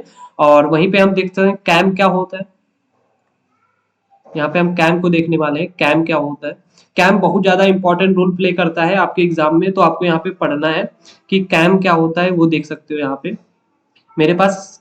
एसोसिएटेड मेमोरी और कंटेंट एड्रेसेबल मेमोरी को ही हम क्या बोलते हैं, कैम बोल सकते हैं। It is a type of a computer memory जिसमें क्या करते हैं, कंटेंट बेस पे एड्रेसिंग करते हैं, ना कि हम एड्रेस के बेस पे करेंगे एड्रेसिंग। जो कंटेंट पड़ा होगा उसके हिसाब से हम एड्रेसिंग करेंगे। और यहाँ पे क्या करेंगे, it enables a retrieval based on the it's content rather than memory address. Memory address के थ्रू नहीं करेंगे, यहाँ पे हम कंटेंट के बेस पे करेंगे। यहाँ पे CAM compares the data with the stored content, return the corresponding memory location. जो भी कंटेंट होगा उसी के बेस पे हम यहाँ पे डेटा को रिटर्न करेंगे। इनेबल करता है fast data retrieval based on the content, यहाँ पे जो कंटेंट है उसके बेस पे यहाँ पे डेटा रिट्रीव किया जाएगा। Useful application in routing network table cache memories, ये सभी चीजों में higher cost complexity compared to traditional memories. ये हमारी ट्रेडिशनल मेमोरीज से इनकी कॉस्ट ज्यादा हो जाती है, ठीक है। तो यहाँ पे अभी मैं यहाँ पे एक बताने वाला हूँ कि कैसे कैम मेमोरी काम करती है। सपोज मेरे पास क्या है, ये मेरे पास कैम मेमोरी है। कैम मेमोरी क्या करती है, ये इसके पास जैसे यहाँ पे कोई भी डेटा है, यहाँ पे मुझे सपोज 1101 और 000010 मुझे यहाँ पे ये डेटा को स्टोर करना है, ठीक है। तो ये कंटेंट के बेस पे यहाँ पे 1110 स्टोर कर लिया, 011 स्टोर कर लिया। कहीं पे भी यहाँ पे ये हमारे पास कैम है, ये कहीं पे भी स्टोर कर सकता है, ठीक है, ये कैम। तो ये क्या करेगा, कैम स्टोर कर लिया। अब मुझे यहाँ पे एड्रेस इसको पता ही नहीं है, अब क्या करेगा, ये जो डेटा है उसी के हिसाब से यहाँ पे सर्च करेगा। 11 कहाँ पे पड़ा है, तो यहाँ पे देख सकते हो 11 यहाँ पे पड़ा है। तो ये जरूरी नहीं यहाँ पे ये 11 पड़ा है तो ये पूरा नहीं, पूरी की पूरी स्ट्रिंग है। यहाँ पे हम क्या कर सकते हैं, एक की के हिसाब से भी मैच कर सकते हैं, ठीक है। जैसे हम यहाँ पे इसकी की बना सकते हैं। की क्या हो सकती है, यहाँ पे देख सकते हो 11 है, तो ये 11 क्या है, हम 11 से देखो यहाँ पे 01 है, तो मतलब ये नहीं हो सकता है, 11 हो सकता है, मतलब ये डेटा हमें चाहिए था। फिर उसके बाद में हम आगे सर्च करेंगे कि 1110 मिला, हाँ, तो ये पूरा डेटा मिल गया। तो हम जो हमारा कंटेंट है, कंटेंट का हम एक स्पेसिफिक पार्ट से ही हम की बना सकते हैं, उससे हम सर्च कर सकते हैं। जैसे नहीं होगा, जैसे अभय और अली मुझे सर्च करना है, दो लड़के, तो मैं पहले ए सर्च करूंगा ना, फिर उसके बाद में ही आगे सर्च करूंगा। तो अगर ए मिला तभी तो आगे मिलेगा, जब ए ही नहीं मिला तो आगे क्या मिलेगा। तो कुछ इस टाइप से हम यहाँ पे कैम में काम करते हैं। तो आई होप आपको ये कैम और ये सभी चीजें समझ में आए होंगी। और अभी हम यहाँ पे डिस्कस करने वाले हैं यहाँ पे मेमोरी ऑर्गेनाइजेशन के बारे में, कि मेमोरी ऑर्गेनाइजेशन क्या होता है। देखो, अगर आपको मेमोरी ऑर्गेनाइजेशन पूछ देता है, इसके लेवल्स पूछ देते हैं, आपको कुछ भी छोड़ के नहीं आना है, क्योंकि मैंने यहाँ पे हर एक चीज कवर कर ली है। तो देखो, सबसे पहले ऑर्गेनाइज में क्या होगा, सबसे पहले सीपीयू होगा, फिर क्या होगा, लेवल 1, मतलब हमारा लेवल 1 होगा कैश का, लेवल 2 होगा, लेवल 3 होगा, फिर मेन मेमोरी होगी, फिर उसके बाद क्या होगा, सेकेंडरी मेमोरी होगी। ऐसे आप करके बना सकते हैं। यहाँ पे फास्टेस्ट होगा, ये फास्ट होगा, ये लेस फास्ट होगा, ये हमारा स्लो होगा, और ये क्या होगा, ये क्या होगा, स्लोवर होगा, ठीक है। सीपीयू मेन मेमोरी से डिस्क स्लोवर होगा। तो ये कुछ इस टाइप से हम यहाँ पे ऑर्गेनाइज करते हैं। तो ये सभी टॉपिक्स थे जो कि हमें यहाँ पे कवर करने थे, और मैंने आई होप यहाँ पे जितने भी टॉपिक्स थे इंपॉर्टेंट वो मैंने कवर कर लिए होंगे। अगर कोई भी इसमें प्रॉब्लम्स आती है तो आप फ्री है, आप कमेंट करने के लिए और पूछने के लिए। मिलते हैं फिर से एक नई वीडियो के यूनिट के साथ में। Till then keep happy, keep smiling and stay productive.